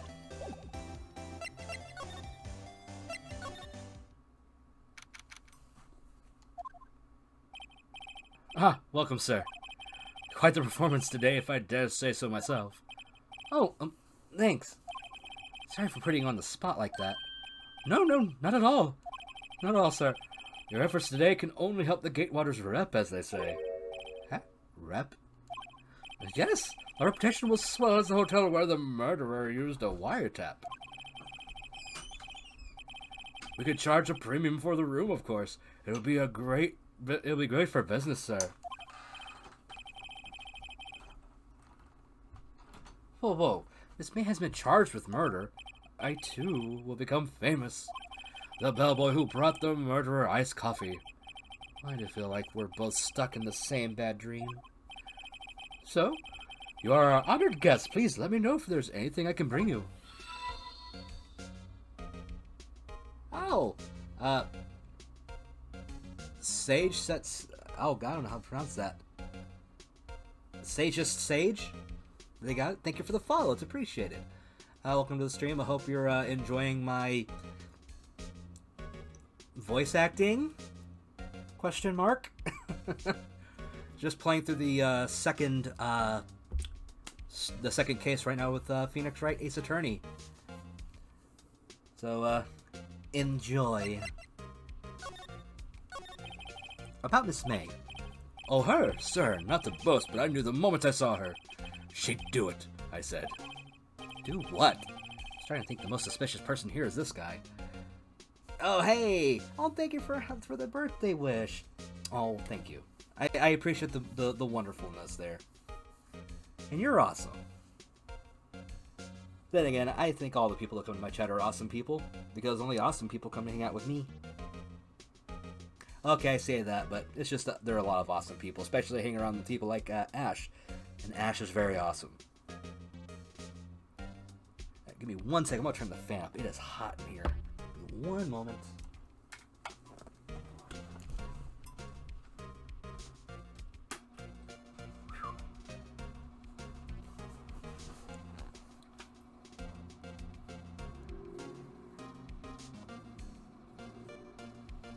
Alright, here we are. I'm back. I wanted to ask you about the man who was with Miss May. Ah, yes. He struck me as a real lady killer, if you will pardon the expression. I knew from the moment I saw him, sir. He and I are of the same ilk.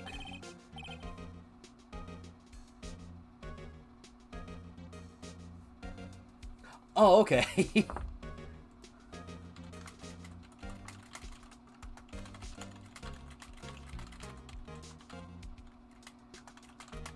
Hang on a minute.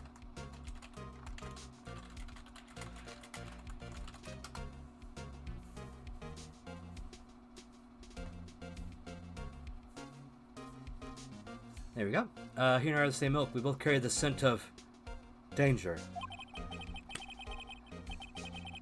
There we are in total agreement, Mr. Psycho Bellboy. If you had a photo of that man, I'm quite sure I could identify him. Photo? Can you tell me about this hotel? Absolutely. And on that subject, I have an excellent idea, sir.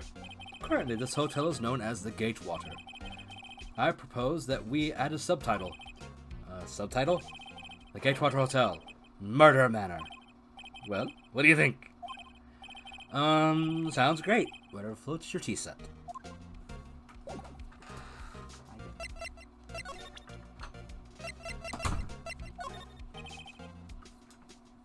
Sorry, rubbing my eyes real quick. I'm sorry. All I could think about during the trial was the hotel. I wasn't paying much attention to the evidence.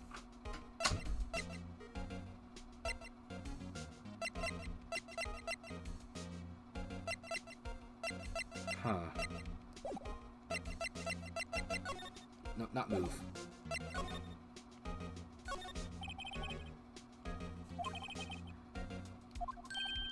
Ah, yes. We plan to install a telescope in that window, of course. Just $5 will earn you 3 minutes of a view to a kill. Just kidding, sir. By that look in his eyes, I'd say he was more than serious. Huh? There's still a screwdriver stuck in the drawer. Ah, please leave that as it is, sir. That's the drawer of terror, hiding place of the murderer's wiretap. It's set to become one of the most popular attractions here. This guy's serious. I don't believe it.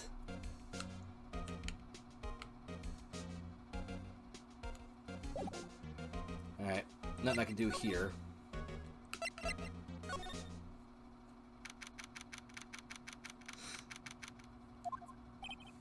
Huh. Looks like Grossberg is out today. Again. Maybe he's avoiding me for some reason.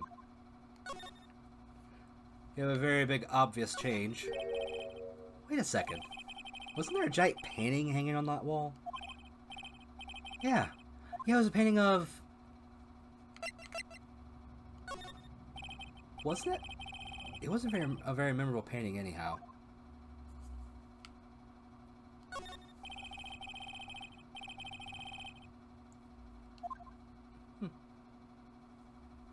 Ah, books have never been read. You gotta love that. I bet Squid would have a fucking fit on that one. Who gets books and a nice bookshelf and never reads them? What's this? Old photos? There are 2 laying here. Something written in pencil on the back. DL6 Incident, Exhibit A. DL6 Incident, Exhibit B. Let's take a look at these. I'm sure I've seen this person somewhere. Perhaps I'll borrow this photo. I'm sure no one will miss just one little photo. Yeah, it might be a valuable clue. I'll take it for now.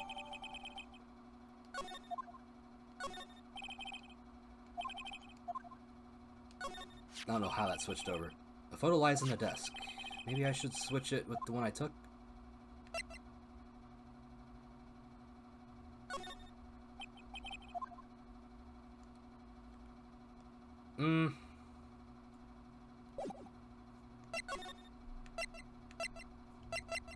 No, I need the other one.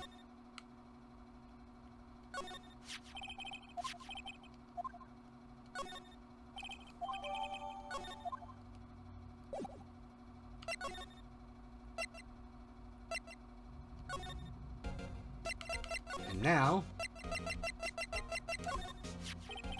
take a look at this photo. That's him, detective. I'm the lawyer. Oh, I know that. I just wanted to say detective once. You know how it is. No, I don't. Without a doubt, that is the man who checked in with Miss April May. How about I write an affidavit swearing that's him? An affidavit? The guy is way too excited about this. Well, sure, why not? Yes! I've always wanted to write an affidavit, sir. From henceforth, I'll be known as the boy who swore the affidavit. Just hurry up and write it! Not even Miss May can play dumb to this. Speaking of which... Actually, if I go back here, what happens? Looks like forensics is taking the day off today. Detective Gumshoe's nowhere in sight. The police really this place are working over. Doubt there are many valuable clues left. Suppose it can't hurt to take a look around, though. Mia's favorite potted plant. I got stuff to water it now.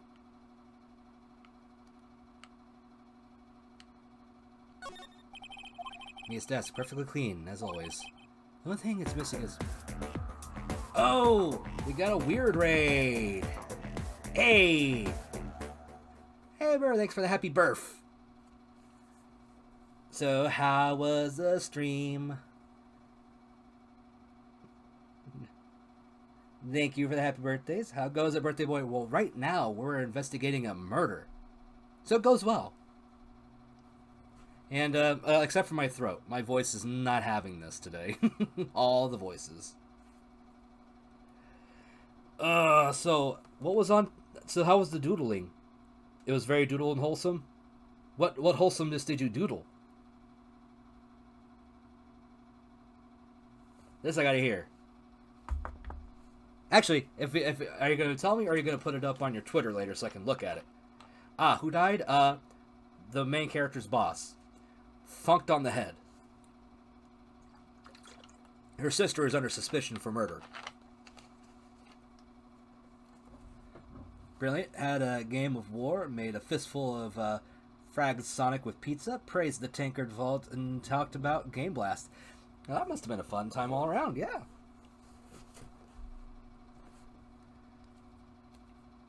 Yep, right now we're back in the office that you work at.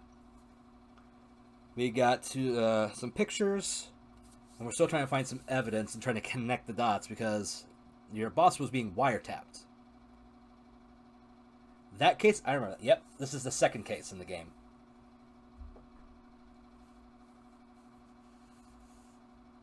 So, yeah, right now the only thing people have to deal with aside from trying to read is listening to me.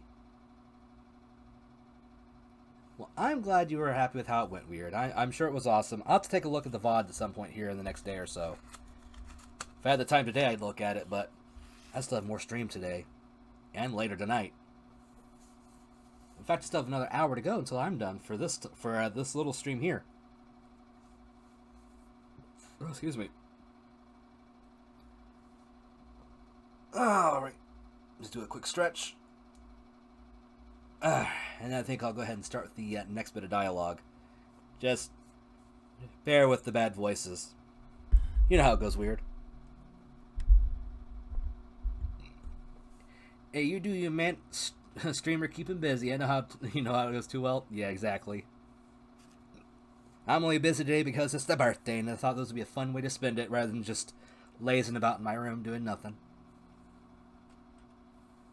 So, that's where we're at now. Let's see, what am I supposed to look at here?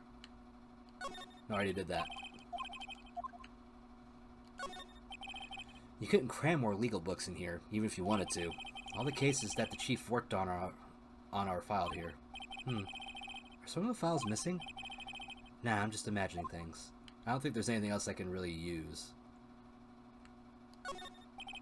The sky is blue, and so am I. There's that hotel right across the way. Yep, I don't think there's anything here I can do right now. So I'll have to come back later. Let's go to the detention center. Let's deal with Miss April May. You again? Can't you take a hint and stay gone? Hey, the only reason I'm back here is because you won't talk to me. Oh, so it's my fault now. You don't just have spiky hair, you also have a spiky heart. That does it. When this case is done, I'm shaving my head. Blinds, maybe? Nah, not in the blinds. I guess it was trying to tell me to come back here because I have to do this. Have a look at this. Look, I've said several times, I'm not telling you... Where did you... Aha, a reaction. This is him, isn't it? What? Who? When? Why? It is him. This is the man who stayed in your hotel room the night of the murder. No, that's not right. Nice try, Miss Cooperative. Do you have proof that was him? Yeah, proof. Show me proof. I'm so close. Good. Could you have a look at this? What's that? The bellboy's affidavit. It tells us everything he saw, such as the man you checked in with, who was most definitely this guy. Now I'm getting somewhere.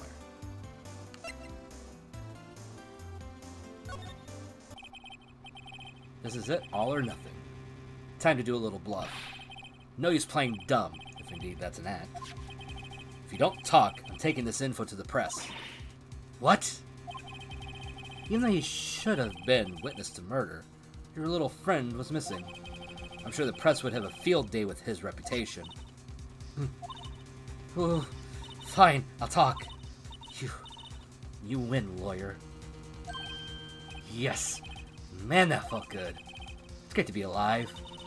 Why are you pumping your fist in the air? Now tell me about the man you were with. That man. He's my boss. Red White, the president of the information gathering conglomerate Blue Corp. Red White? Information gathering? Well, I suppose you could call it a detective agency. So this is the man that was with you the night of the murder. I'm scared to talk. I don't want to end up like her. That's okay, I'll just ask Mr. White himself. Can you tell me where Blue Corp is located? Mr. Red White, at last. Finally, a lead on this guy.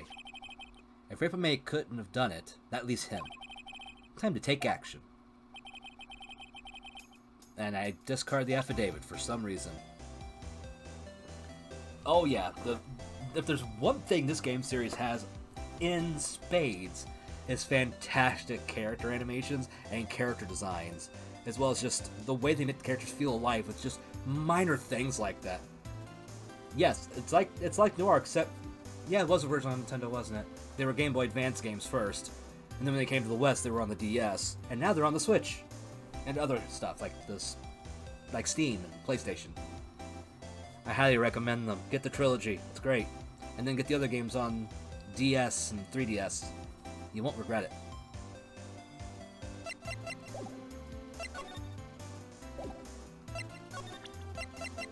Oh wait, am I supposed to move? Ah.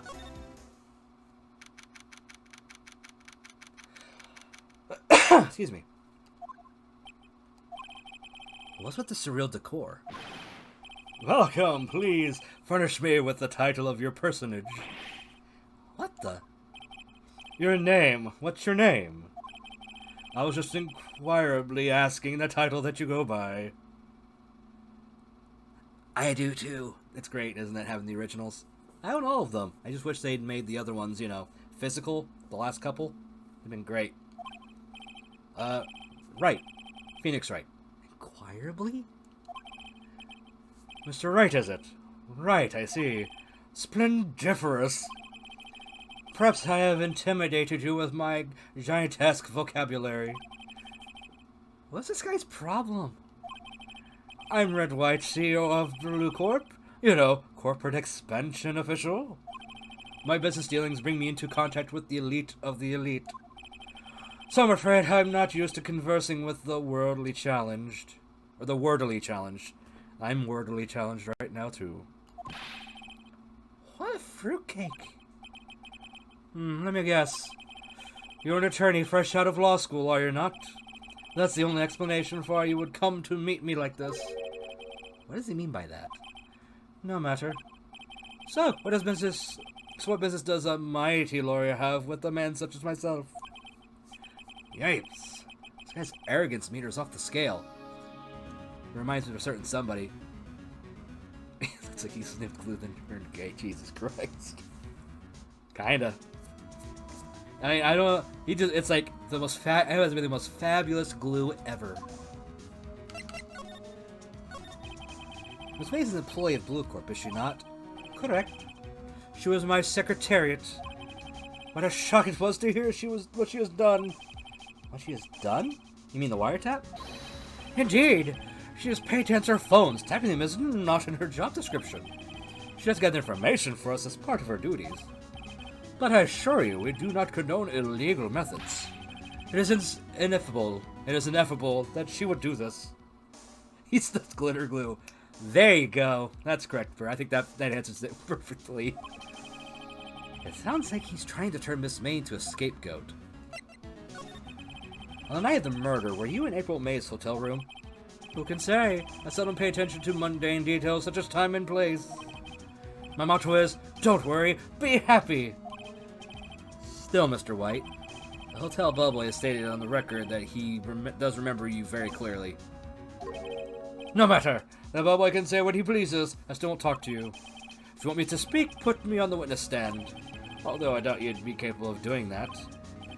He raises a good question, actually. Why didn't the prosecution call him as a witness?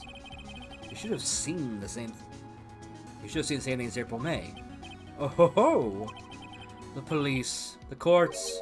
To me, they are mere toys, playthings for my amusement. What kind of company is Blue Corp, anyway? Ah, excellent question. We buy and sell various kinds of information. We are a company of the future. You might say we are the future. Sell information. In just 10 years, I've built this business up into the grand office you see now. Ah, in case you were wondering, Blue Corp was named after the color blue. I, Red White of Blue Corp, as founder and CEO, named it so. And why, you ask? Because I like the color blue, of course. Fantabulistic, is it not? Hey, Dr. Gaming, thanks for the follow. I'm sure it's my splendiferous voice acting of Red White here that helped make that decision. Also, how you been? How ironic.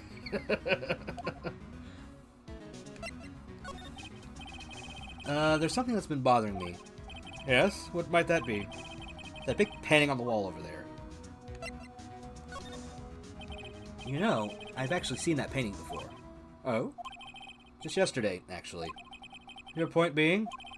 My point is simple. Or rather, my question is simple. Well, that too.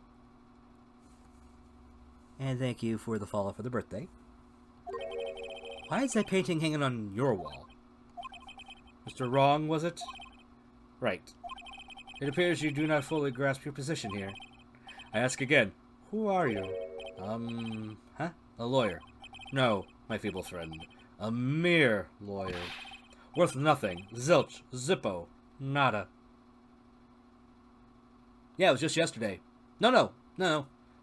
This painting yesterday before trial was in the office of another lawyer who refused to take the case after the defendant, who I was defending, the sister of the woman who was murdered, who worked for said lawyer.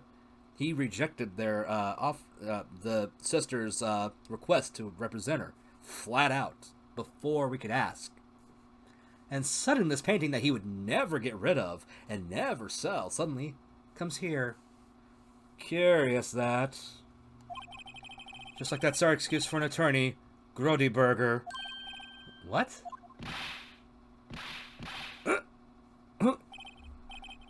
And he punched me. Well, Mr. Lawyer, what will you do, eh? Charge me with assault? Charge away, I'll welcome it. For it is you who will be found guilty. What? Heed my exposition. The police, the courts, they all do my bidding. So you say. But I wonder, is that kind of control really possible? It is in some places. I don't expect you to understand. There's a world beyond your compensation.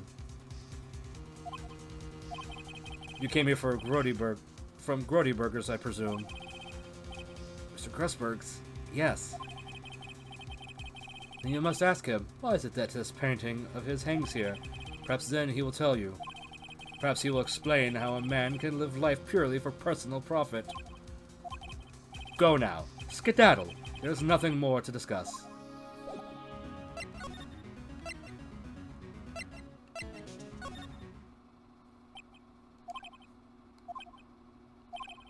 Huh? I don't think he's noticed me standing here. Maybe I should clear my throat. Josephus! Oh, you! What's wrong? You look so pensive, like an old man at the end of his days. I'm not senile yet. I was just thinking about this whole mess. Something's really bothering him. That much is clear. So you came to see the trial? Yes, I did. Something was bothering me all last night. You see, I couldn't get a wink of sleep. Really? What was that? Well, you see, it's just... Mia's sister, that poor girl. My boy, I owe you my thanks, truly. I don't know what I would have done if things had gone poorly for that girl. I asked before, but why did you refuse a request for defense? I think I have a right to know. All right, Mr. Wright. No, I'm sorry. It's just, I need more time to think about it, my boy. He does seem troubled about something. I'm starting to have a feeling I know what it is. So, I paid Blue Corp a visit. Oh, I see. Mr. Grossberg, I have to admit, something has been bothering me. Oh? What is that? Well, how is it, my boy? You see, it's just... Mr. Grossberg, sir. There was a giant painting hanging right there the other day, was there not? The one you said you had no intention of partying with? Well, I saw it, today. It was in the CEO's office at Blue Corp, Red White's office. So, you noticed. I suppose I should have guessed you would. It is a large painting. Mr. Grossberg, I know you and Mr. White are connected somehow. Connected, you say? Yes, and I know what it is. Mr. White has something on you, doesn't he? Blackmail? I think that painting is fairly gaudy proof. Very well. This may be the chance I've been waiting for. Maybe it's time to get this off my chest, so I can finally rest easy again. After all, you were Mia's understudy. Perhaps it was fate. What's he talking about? Red White is a man who makes his living through intimidation. Blue Corp is a company that excels in finding people's weaknesses, I'm afraid. I've been paying them for 15 years now. 15 years? All because of the DL6 incident, as you may have guessed. Name on the back of those photographs? As you suspected, I couldn't stand in defense of Maya because of this. What would have destroyed me if I did? So that's the connection. It is hard for me to tell you this, my boy. But arresting Red White will be nigh on impossible. Impossible? Why? He has information on everyone. It gives him an iron grip. April May, then Red White, now a guy named Big Mountain. Yeah. Trust me, the names, the puns aplenty. There are many. I mean, Dick Gumshoe is a character in this game. And he's a detective. Detective Dick Gumshoe. You just gotta go along with it. That's how these games work. He owns judges, attorneys, prosecutors, police, and politicians. What? They're bound, unable to do harm to themselves, and therefore to him. Don't look at me like that. What you see is nothing more than the weight of many years. What is the DL6 incident? DL6 is nothing more than the sorting code the police gave the case. Ah, that is fair. Here's the thing. If you want the digital copy, you can find that in most places. If you want a physical copy, you're going to have to import it. That's what I did. I actually imported a physical copy for the Switch. Because I like having physical. That's just how I am. Plus, it's Ace Attorney. Gotta do it. It was 15 years ago now. I received a request from a medium. A spirit medium. A medium? Her name was Misty Fey. Faye? Indeed. She was Mia's mother. She had been investigating a murder at the request of the police, and she failed. As a result, the police called her a fraud. This is what Maya was talking about the other day. I did all I could for her, and in the end, cleared her of wrongdoing. That murder case, however, remains unsolved to this day. That case is the DL6 incident. But why were you blackmailed over this, Mr. Grossberg? The DL6 incident was top secret at the time. Alright, thanks again, Baron. Thanks for the birthday wish, and you enjoy the rest of your day, alright? Stay safe. Thanks for coming by. It made sense the police didn't want people to know they were using a medium. They couldn't let people know. But one person found out. I told him. You told White? He offered me riches. It is an embarrassment to me now. Because I talked, the police were mocked far and wide. In secret, they began looking for the one who sold them out. Of course, White heard about it, and he came to me. Only this time, the offer was blackmail. I see. White controls the law of this country as he sees fit. Yet a few would still challenge him. Have a close look at Mia's office. Mia's office? She followed his every move for years. She may have recorded something of what she found.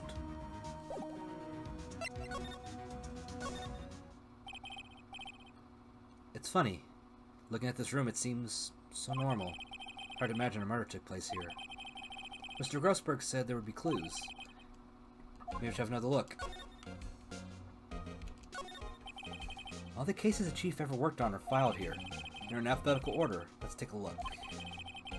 Which file should I look at? Let's see, J through S. Nothing much here.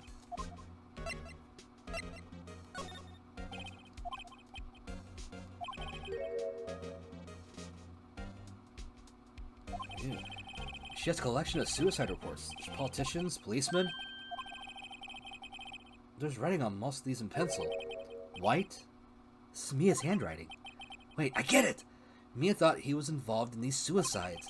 White drove them all to... I can use these newspaper clippings. Let's find the most disturbing one.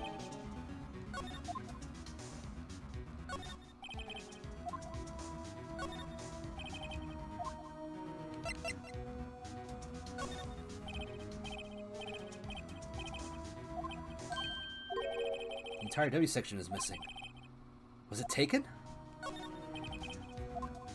And I don't know if there's anything else in the A to I, but might as well check.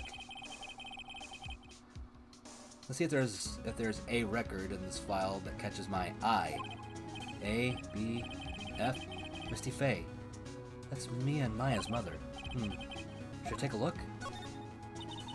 I have tarnished the Fey name. Leaving only these words, my mother vanished. I was determined to find the ones who had made my mother blame herself in this way. Using the power that runs in my family, I held an audience with the dead. Finally, the names of two men surfaced. One was Marvin Grossberg, a lawyer who sold my mother's information for riches. The other was the man who sold that information to the press. This parasite who makes his fortune on threats and coercion. His name is... The record stops there. Samia knew Grossberg. So she got hired under Grossberg for that reason.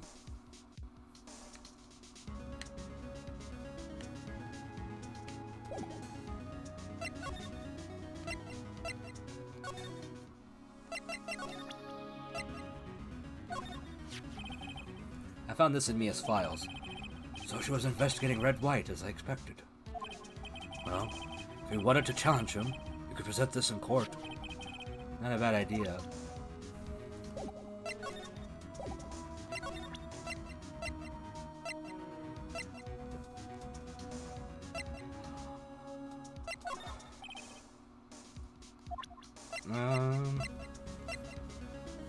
Excuse me.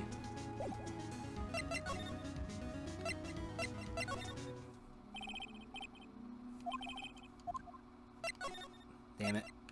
Actually, let me go back to Grossberg's office real quick. Oh, the picture.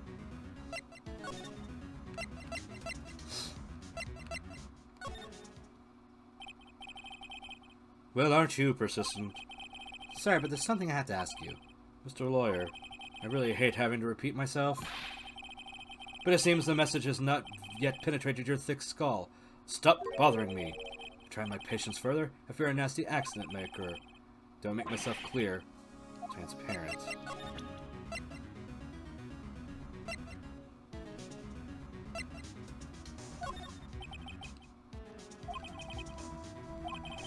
Mr. White, see this? It's an article just... Excuse me. It's an article describing the suicide of a politician. He was embezzling secret government funds. Then, one day, word got leaked to the press. The very next day, he took his own life. This concerns me how? I found this article in Mia's office. Miss Mia? She had a file filled with articles like this. Every one of them was labeled with a single word. White. Mr. White, I know what you did to this politician. You were blackmailing him. Blackmail? Not just him either. You were threatening and coercing hundreds of others. You were involved in all of the suicide cases that Mia investigated. This company is built on blackmail. I'm right, aren't I? What a bizarre accusation, Mr. Wrong. What is it that you should be doing now? Investigating me? No. I think not. You should be searching for the one who killed Miss Mia. Secretary's office, hello? Mr. Wrong will be leaving now. Yes, sir. I'll send someone right away. Wait a second, Mr. White.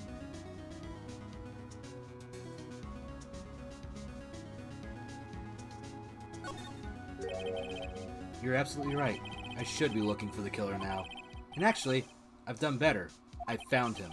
He's sitting right in front of me. But what are you insinuating? Mia was onto you.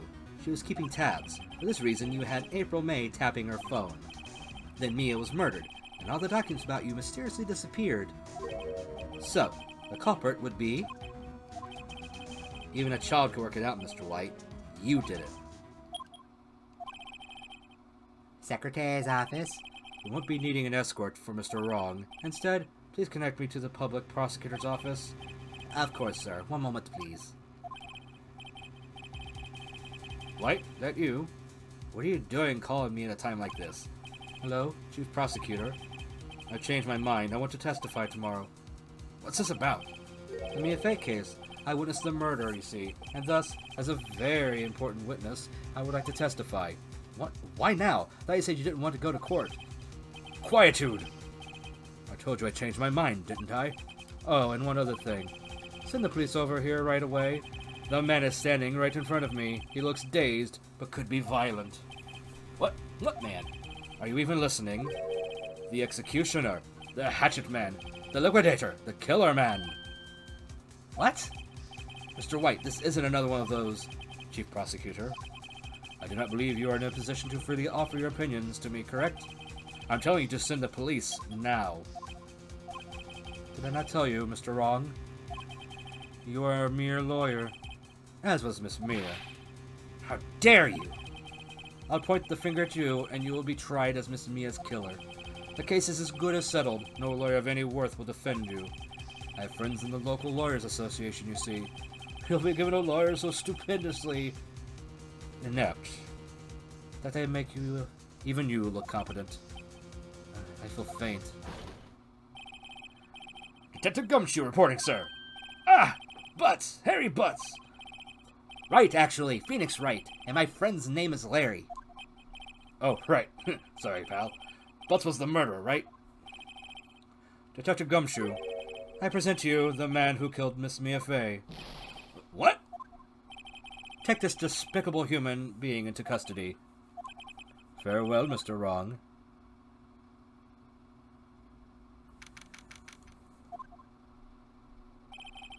I can't believe it's only been a day since the first trial.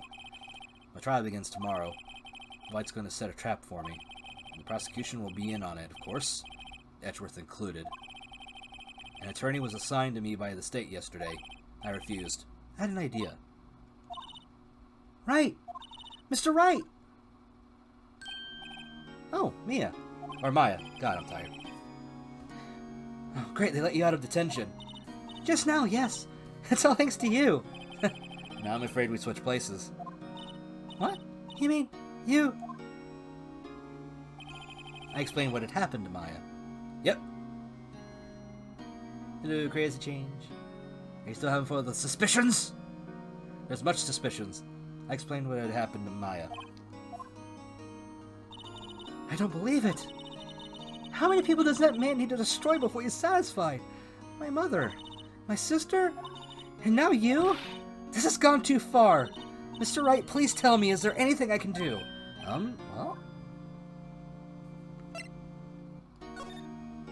Well, you could cheer for me in court.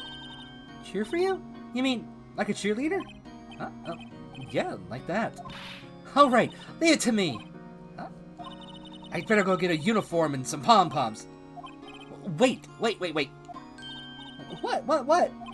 I'm kidding. It was a joke. No way. No, really, I was kidding. But thanks. It's good to know you're on my side. And there really isn't anything you can do for me anyway. But I can't just sit here and do nothing. I've got to give that man a piece of my mind. Just a piece? Okay.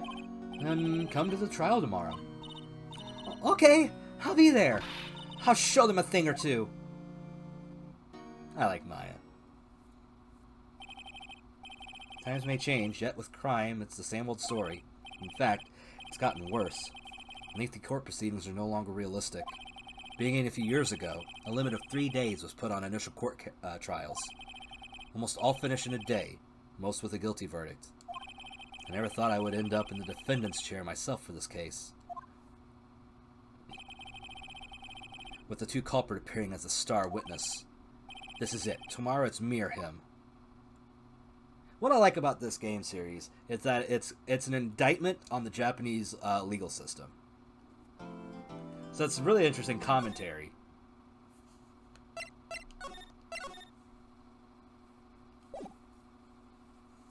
We might actually be able to finish this case before I have to jump off for the afternoon and, you know, have dinner. Well, I guess this is it. Yeah, one way or another, this case gets decided today. Ah, Phoenix, look! Prosecutor Edgeworth. I received a call from the Chief Prosecutor's office yesterday. I was told that whatever Mr. White says today, it will be the absolute truth. No matter how you try to attack his testimony, if I raise an objection, I have it on good faith that the judge will listen to me. What does White have on the judge? What, does White have the judge's pocket too? So, you're saying I'm going to be guilty. End of story? I will do anything to get my verdict, Mr. Wright. Anything. Why? Why? How can you torment an innocent person like this? Innocent? How can we know that? The guilty will always lie to avoid being found out. There's no way to tell who's guilty and who's innocent. All I can hope to do, is get every defendant declared guilty. So make that my policy. Edgeworth, you've changed. Phoenix? You know him? Don't expect any special treatment, Phoenix, right? Phoenix? Well, court will be starting soon. What? But wait! The defense attorney isn't even here yet. They're not... I'll be defending myself. What? Okay, let's do this.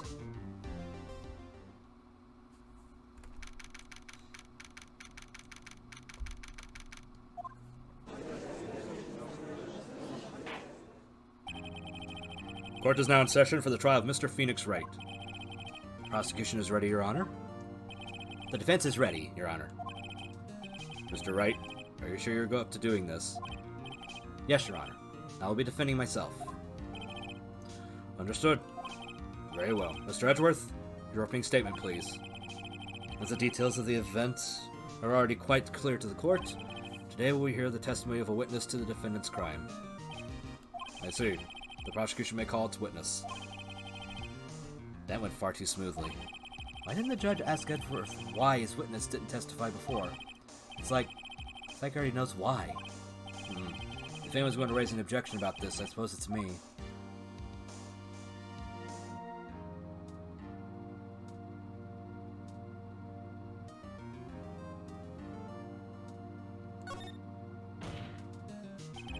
Mr. Edgeworth, you owe an explanation to the court. Why didn't this witness testify in the trial against Miss Maya Fey? I'm ever so sorry. Mr. White is a busy man, and besides, at the time I thought that Miss May's opinion was all that was needed. Again, my sincerest apologies to the court. Excellent, Mr. Edgeworth. I appreciate your demeanor. Great, he gets to show off and I get nowhere. I'd like to call Mr. Red White to the stand.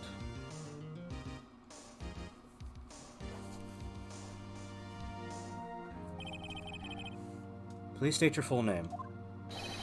You wish to know the title of my personage? Your name? Yes, that is what I said. Oh dear, do my locutions confuse?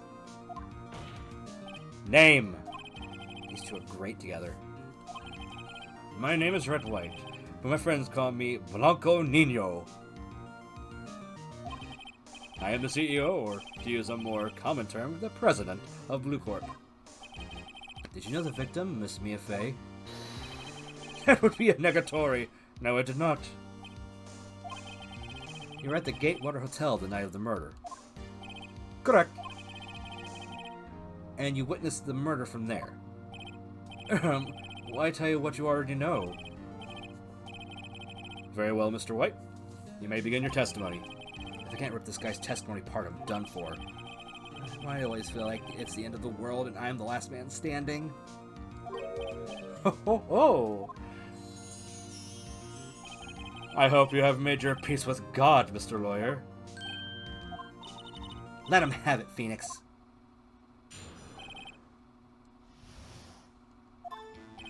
Let's see, it was about 9, I believe.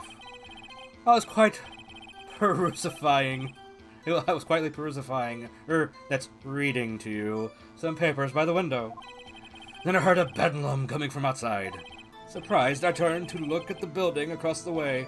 It was then I saw him, a spiky-haired man attacking a woman with long hair. Needless to say, that man was none other than you, Mr. Lawyer. I called Miss May over at once. She, too, was flabbergasted, of course. The victim, she ran away, but you gave chase. Finally, there was a terrible impaction. Then it was all over. God, his fucking words. If things occurred as you testify, then I'm afraid the defendant is guilty. Very well, defendant, Mr. Wright. Your cross-examination? Yes, Your Honor.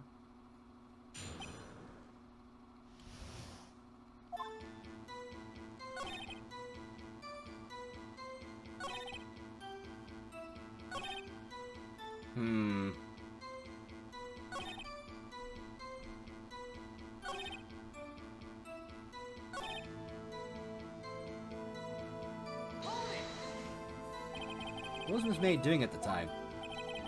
She had just finished watching a soap opera on the TV and was weeping openly. Did you know she had been tapping the Fey office phone? Irrelevant. This has nothing to do with the case at hand. I care not. I'll answer the lawyer's bold inquiry. Miss May was acting alone when she tapped the phone of this Fey woman. You make a good politician, Mr. White. Oh, I know. After all, I am El Presidente. Please continue.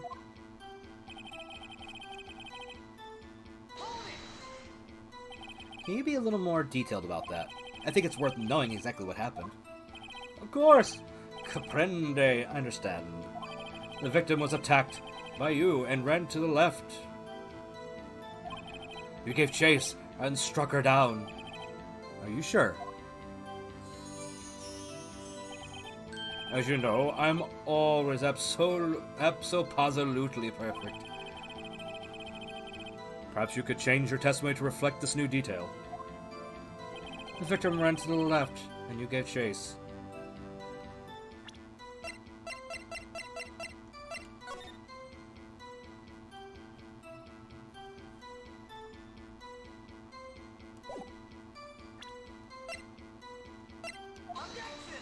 Oh, wrong thing.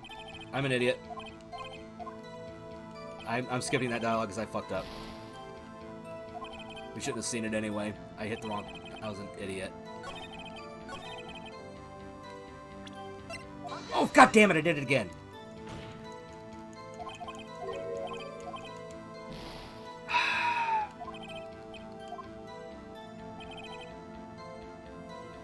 One more time.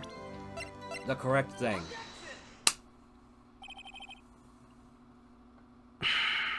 That was so dumb.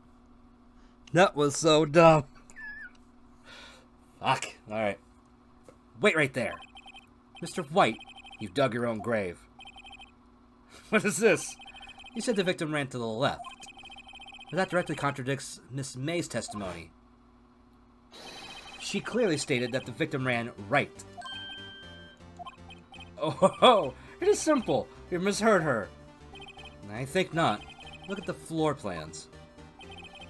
The killer was here, and the victim here. If the victim ran to the left, as you claim she did, she would have been running directly away from the door. She would have been running into a dead end. Don't you find that odd? Very strange. I did see her run to the left. I did! Phoenix, look at his face. I don't think he's lying about this one. True. Maybe he really did see the victim run left. So he did witness the killing? Wait a second. Mr. Wright? Yes, Your Honor? Mrs. May says right, and Mr. White says left. Can you explain this contradiction to the court? Both witnesses are telling the truth, for once. Ha! I doubt it. Or rather, that does not clear up the contradiction. There is one scenario that would explain their conflicting accounts. What? Obviously, the witness was not viewing the crime from the hotel. Mr. Wright, what do you mean? Yes, what do you mean? He was not viewing the crime from the hotel? If he was not in the hotel, where could he have been? In the law office of Fanco, of course. More specifically, he was standing here. Time to show the court where he was standing. This is where he was. Look, when the victim ran for the door, if he was watching from this point, to him it would appear that she had run to the left. Please, this is no time for jokes and ill taste. That is where the killer was standing. Order! I will have order! Anyone disturbing the court, the order of this court will be held in contempt. Mr. Wright, what are you suggesting? Rapscallion! The postulations of the defense are a distortion of the truth, Your Honor. Indeed, they do seem a bit far-fetched. Ho, ho, ho. You provide us with so much entertainment, Mr. Lawyer. What now? He's laughing? The hilarity of the moment made me remember something. It appears I have been unclear, and for this I apologize. Mr. Your Honor, might I be allowed to testify once more? Very well, let's hear your revised testimony. Good luck, you can't fix a broken testimony, buddy.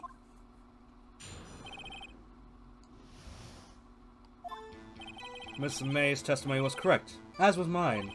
When you assaulted the girl, she first ran to the left, and then you hit her, savagely. That is what I saw.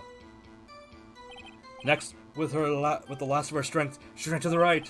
You chased her and delivered the final blow.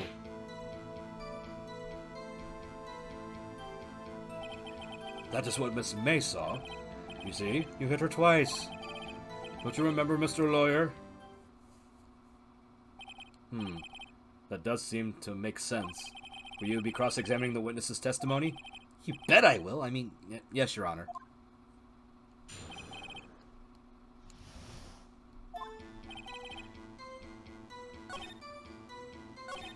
And I know which one to do, this one.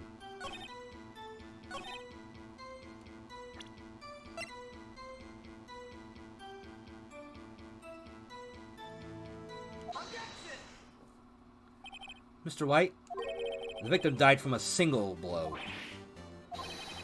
What do you have to say to that? Now's my chance to hit him where it counts. Mr. White, wasn't it you who told this court you were abso-positively perfect? I will refrain from using this phrase from now on. Your Honor, if you could ask the witness for a new testimony. The witness is obviously confused, Your Honor. I would like to request a 10-minute break. Yes, quite. The witness is confused because he's lying. I emphatically request that there be no break, Your Honor. Yeah, we want justice. Don't let him, yeah. Very well. If the witness would care to revise his testimony, the crowd's on my side. No slipping out of this now, White. Mr. White? Okay.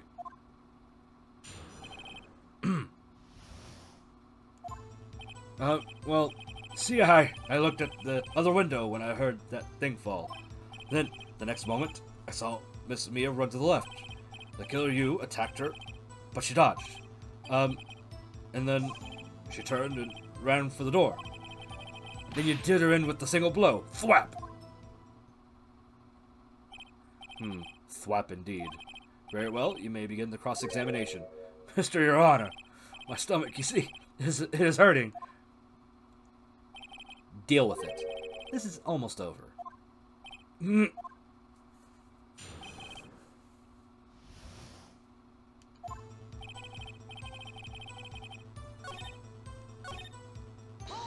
Heard that thing fall. You heard that thing fall. What exactly was that thing? Oh, that. The glass light stand. Right, the one that had fallen over at the scene. Phoenix! Doesn't something about that strike you as odd? Yeah, that is odd. I'll press further. Mr. White? Huh, what? You're saying you saw the glass light stand? Yes! Then change your testimony to reflect that. So sorry, my bad. The witness will revise his testimony. Okay. Of course. And there's the problem. Mr. White, it was impossible for you to have seen the glass stand. What? Look at this. These are the floor plans for the scene of the murder. Yes? Correct, Your Honor. Now look. If you were to look through the window at the office, this is the area you'd be able to see. Here. Well, note that the stand is not within the visible area. Well, Mr. White, what do you have to say to that? Dick, you lossity! Mr. White, if you were in the Gatewater Hotel as you claim, you could not have seen the stand before it fell over. It fell over, God.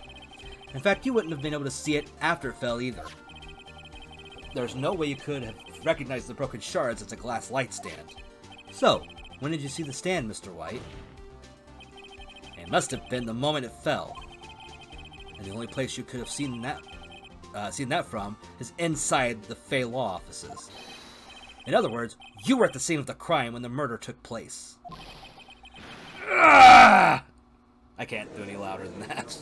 One, it'll peak the mic more than I already do. The Ooh, we're getting close to the freak out. Mr. White? Mr. White?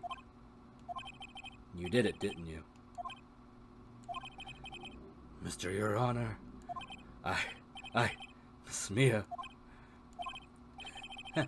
Looks like we're about to get our verdict. That's far enough, Phoenix Wright. What? I forgot about Edgeworth. Mr. White, I think the time has come. Shouldn't you confess your crime now? What? I said you should confess your crime. Ergo, confess that you placed the wiretap. The wiretap?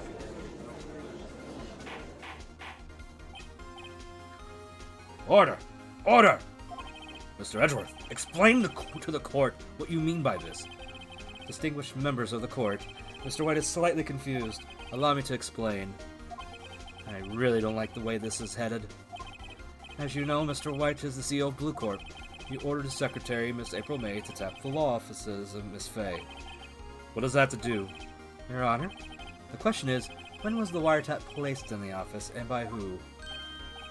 No, you wouldn't! Mr. White, in order to place the wiretap, you entered Miss Fay's office. Am I correct? Correct. You are most correct, Miles. Give me a break. Yes. In order to place the wiretap, I breached the Fay & Co. law offices. That is when I saw that accursed light stand. Now I'm confused. Please explain to the court what all this means, Mr. Edgeworth. Gladly, Your Honor. Mr. Phoenix Wright has made his position quite clear. He has determined that Mr. White knew the glass stand was in the office.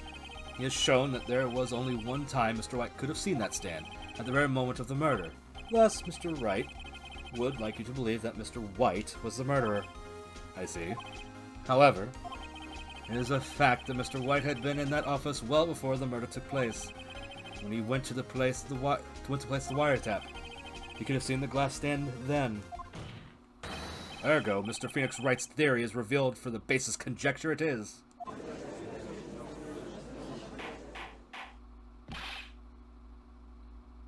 Mr. White! You will testify to the court about this wiretapping. Leave it to me. I feel faint.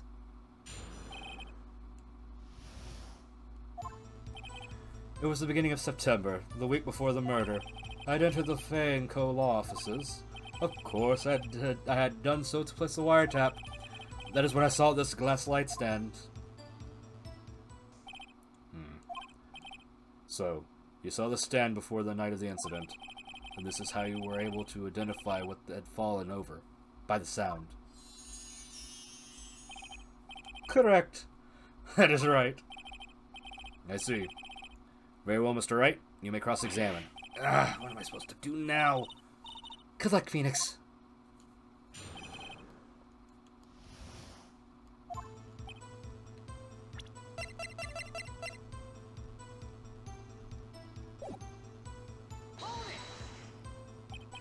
Do you approve?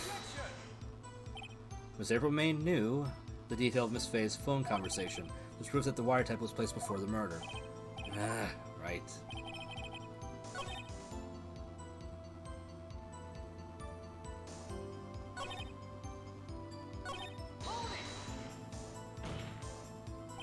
Why did you tap Mia's phone? This has no bearing on the current case, Your Honor. Blue Corp is a detective agency of sorts. Oh, sorry, I didn't realize it switched. We have a responsibility to protect client confidentiality. Why did you notice something as innocuous as a light stand?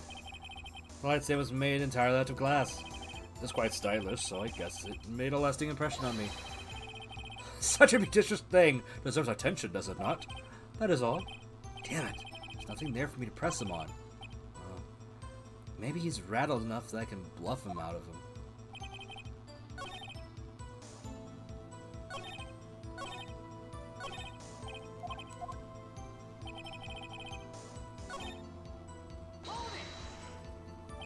Was it really you that went to the office, or was it Miss May?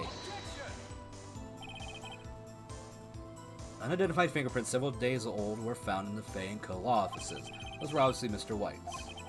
And if I know Edgeworth, he's already run a check on those prints. Now, Mr. White, tell us why you went to the Fay & Co. law offices. Uh-oh. Don't tell me I've run out of ammo. I'm afraid that's as far as you go, Mr. Wright. The time has come for you to admit your defeat. You fought honorably. No more. I can't take this anymore. Mr. Wright? Are you giving up? Yes, Your Honor. Phoenix! Phoenix, over here! I know that voice. Mia? Never give up, Phoenix. Mia?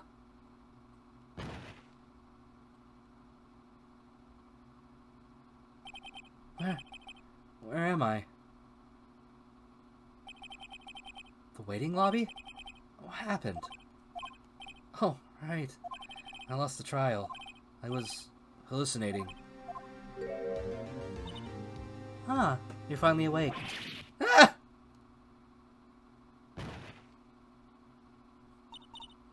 Hey, Phoenix! Gah! That's no way to greet an old friend.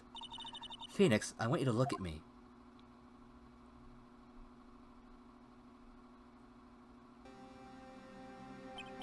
You're... Maya? Didn't you know the Fey women have strong psychic powers? When you accepted your defeat in court, it appears that was enough of a shock to awaken Maya's true powers. So, Maya's channeling you, Mia? That's right. I am Maya, but I'm also Mia. Now, I want you to listen to me, Phoenix. Maya never gave up. You can't either. That's what I came here to tell you. But... we don't have much time, Phoenix. Now listen. You've already won. Huh? You have that receipt in the court record, right? Oh yeah! The one you wrote Maya on. Phoenix, White wrote that, not me. So what do I do with it? Look at the front of the receipt. The front? It's a regular receipt. Looks like it's from a famous department store. $1,000. Wow, big spender. Item... glass light stand. Date of purchase, September 4th. September 4th? That's right, Phoenix. I bought that stand the day before I was killed. Whoa. Now, what did Mr. White say in his testimony? It was the beginning of September, the week before the murder. We did find a thingy. Well, we had the thingy, we just understood what the thingy is, finally. He said he saw the stand the week before the murder. There you go. I think the court is about to reconvene. Go do it, Phoenix. You know you're innocent. Now you just have to prove it. Right. The receipt is updated. Let's go put this man behind bars, shall we? Get to 2 cases. Court will now reconvene for the trial of Mr. Phoenix Wright. Is the defendant... rather, are you all right, Mr. Wright? Yes, sorry, Your Honor. I'm fine now. Then let's start where we left off. Your Honor, there's nothing to go back to. The cross-examination of Mr. White is finished. All that is required now is for you to pass judgment on the defendant, Phoenix Wright. Your Honor, please give me one more chance. I promise you, this is the last time I'll ask you. But, as Mr. Edgeworth has noted, the trial is more or less finished. Mr. Edgeworth, do you have an opinion on this matter? I say, let us give Mr. Phoenix Wright his last chance. Very well. You may begin your cross-examination.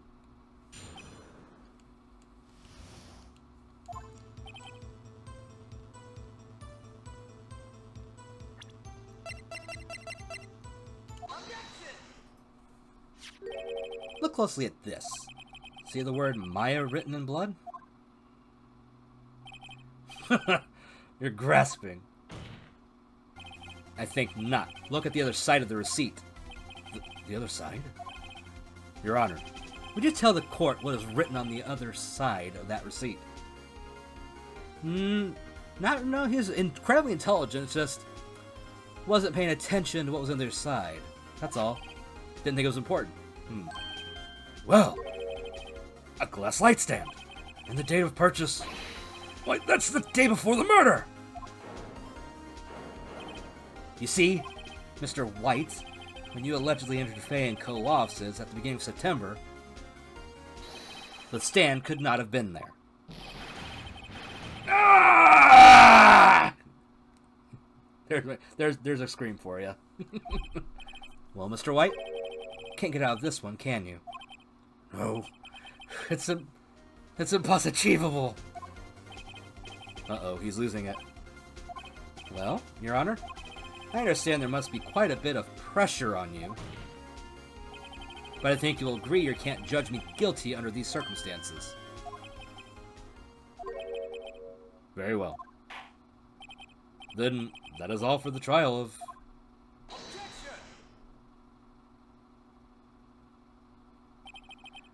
Not so fast, Phoenix Wright. Huh? What? No way you can worm his way out of this one.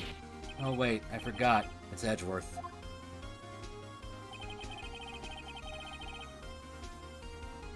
Well, give it a minute. There's a certain thread of logic to the defendant's claim.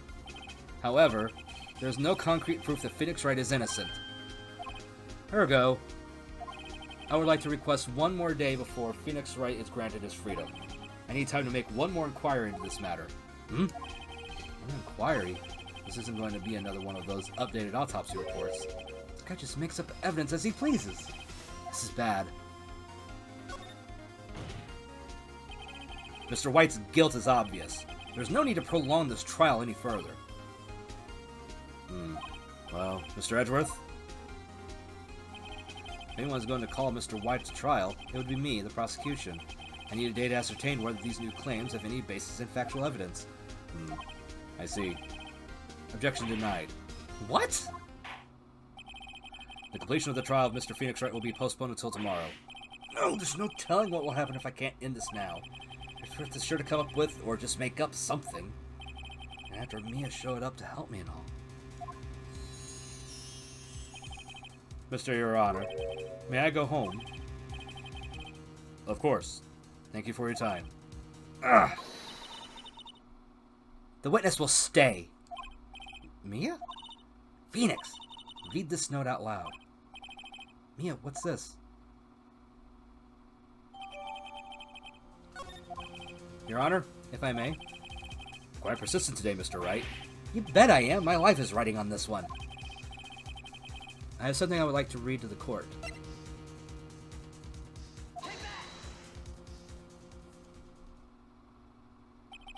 The memo Mia had given me was a list of names.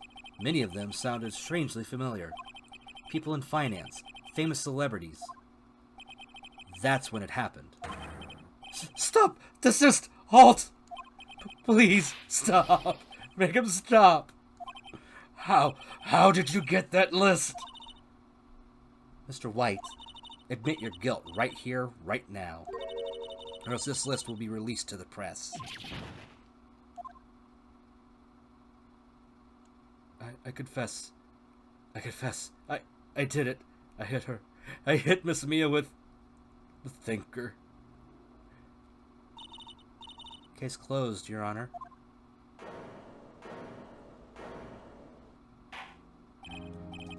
Well, I see no reason to continue this trial. Mr. Wright? Yes, Your Honor? You've done it again. That was quite a spirited defense. Yes, Your Honor. I guess you could say that. If only you knew how spirited it was. Well, this court finds the defense, rather, the defendant, Mr. Phoenix Wright.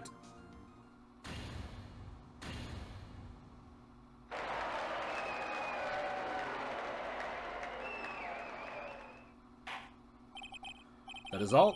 This court is adjourned. Yep, the thunker. There was much thunking. In fact, the thunker has been used in 2 different court cases now. Gotta love it. Well, I never thought I'd be saying this again, but congratulations. You're lucky I was born a Fae. I'm lucky I had both you and Maya on my side. I'm glad you made it. Thank you, Phoenix. You risked a lot to help me. And Maya. I won't forget as long as I live. As long as you live? My time here is running out. Huh? Maya's powers are still weak. I can't stay here that long. What? No! There's still so much to say. Don't worry. I'm sure we'll meet again. Chief. I'm not the chief anymore. Phoenix? Can you come to the office tonight? Say 9? The office? I'll see you later. Chief! Mia!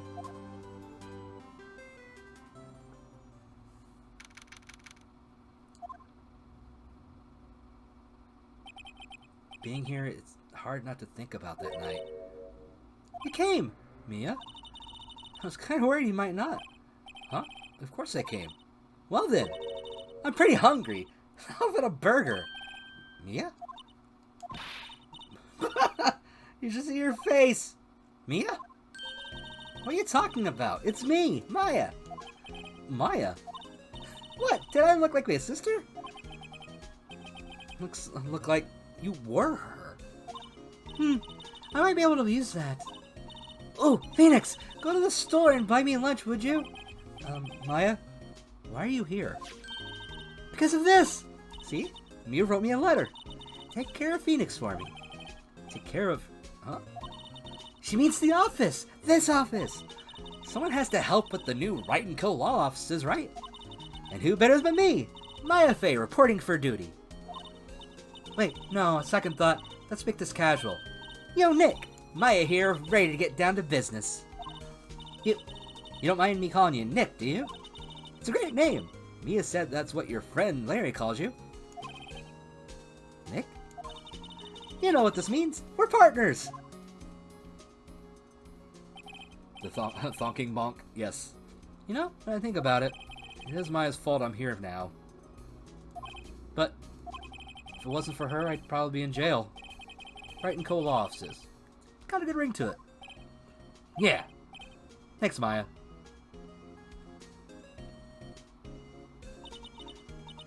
Good luck, Phoenix. I'll always be here, watching. I'm a stalker like that. Right. Okay, Nick, let's do it. Huh? Do what? Burgers, dummy! Burgers! There's a great burger joint just down the street. Come on, time's a-wasting. Okay, wait up.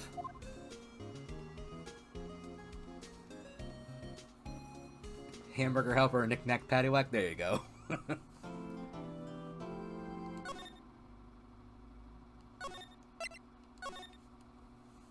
Alright.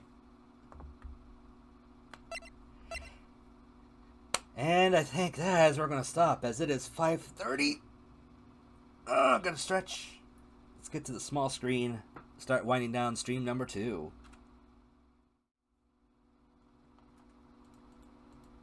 Oh, what a time, what a time. Managed to make it through 2 cases. Not too bad. Not too bad at all. And boy, is my throat a little sore. Oh yeah, episode 3 is a doozy. For sure. I might have less of a voice tomorrow. Take a drink real quick before I go any further on this. Oh, excuse me. But yeah. Maybe we'll come back to this at some point in the future. But I think for now, this is where we're going to leave it. But yeah, one of my favorite game series. Fantastic game. Highly recommend you getting it. You can get it digitally, or you can import a copy of the trilogy, or find them on the DS and 3DS. They're definitely worth a get. Oh, I got water for tonight too, because I'm not done streaming today still.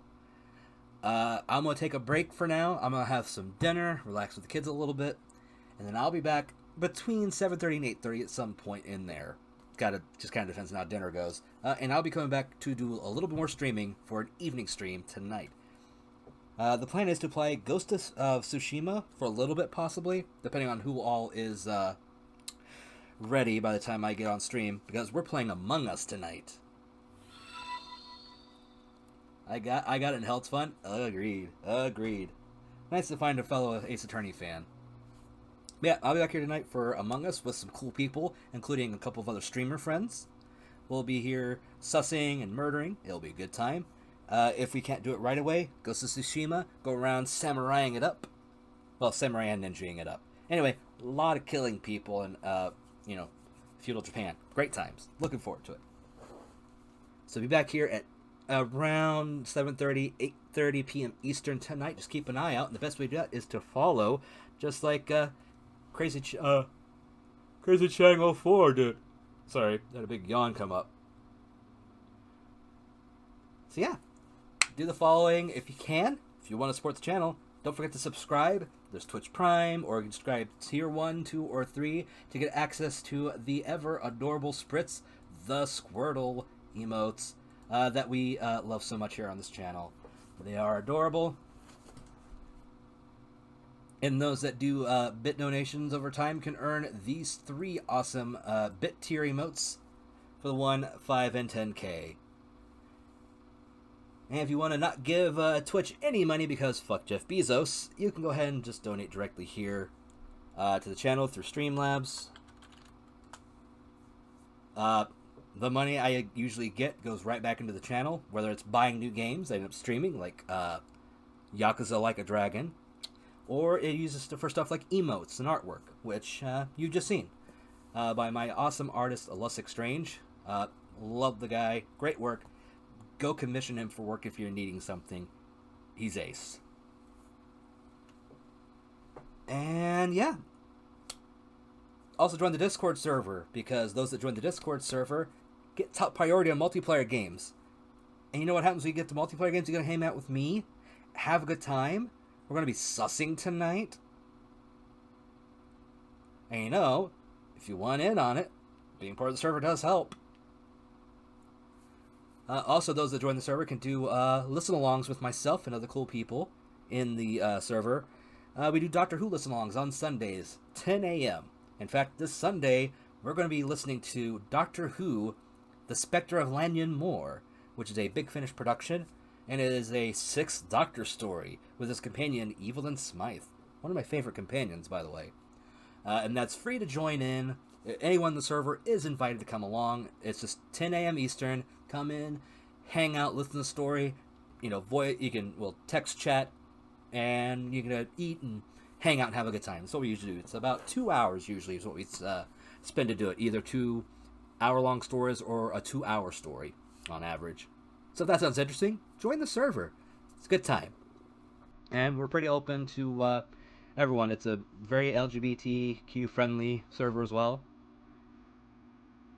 To be continued? That is right. It will be continuing tonight. So for those watching in the highlight, thank you. And until tonight, stay safe, stay awesome. I'll see you there for Stream 3 of the Birthday Stream-A-Ganza. Later.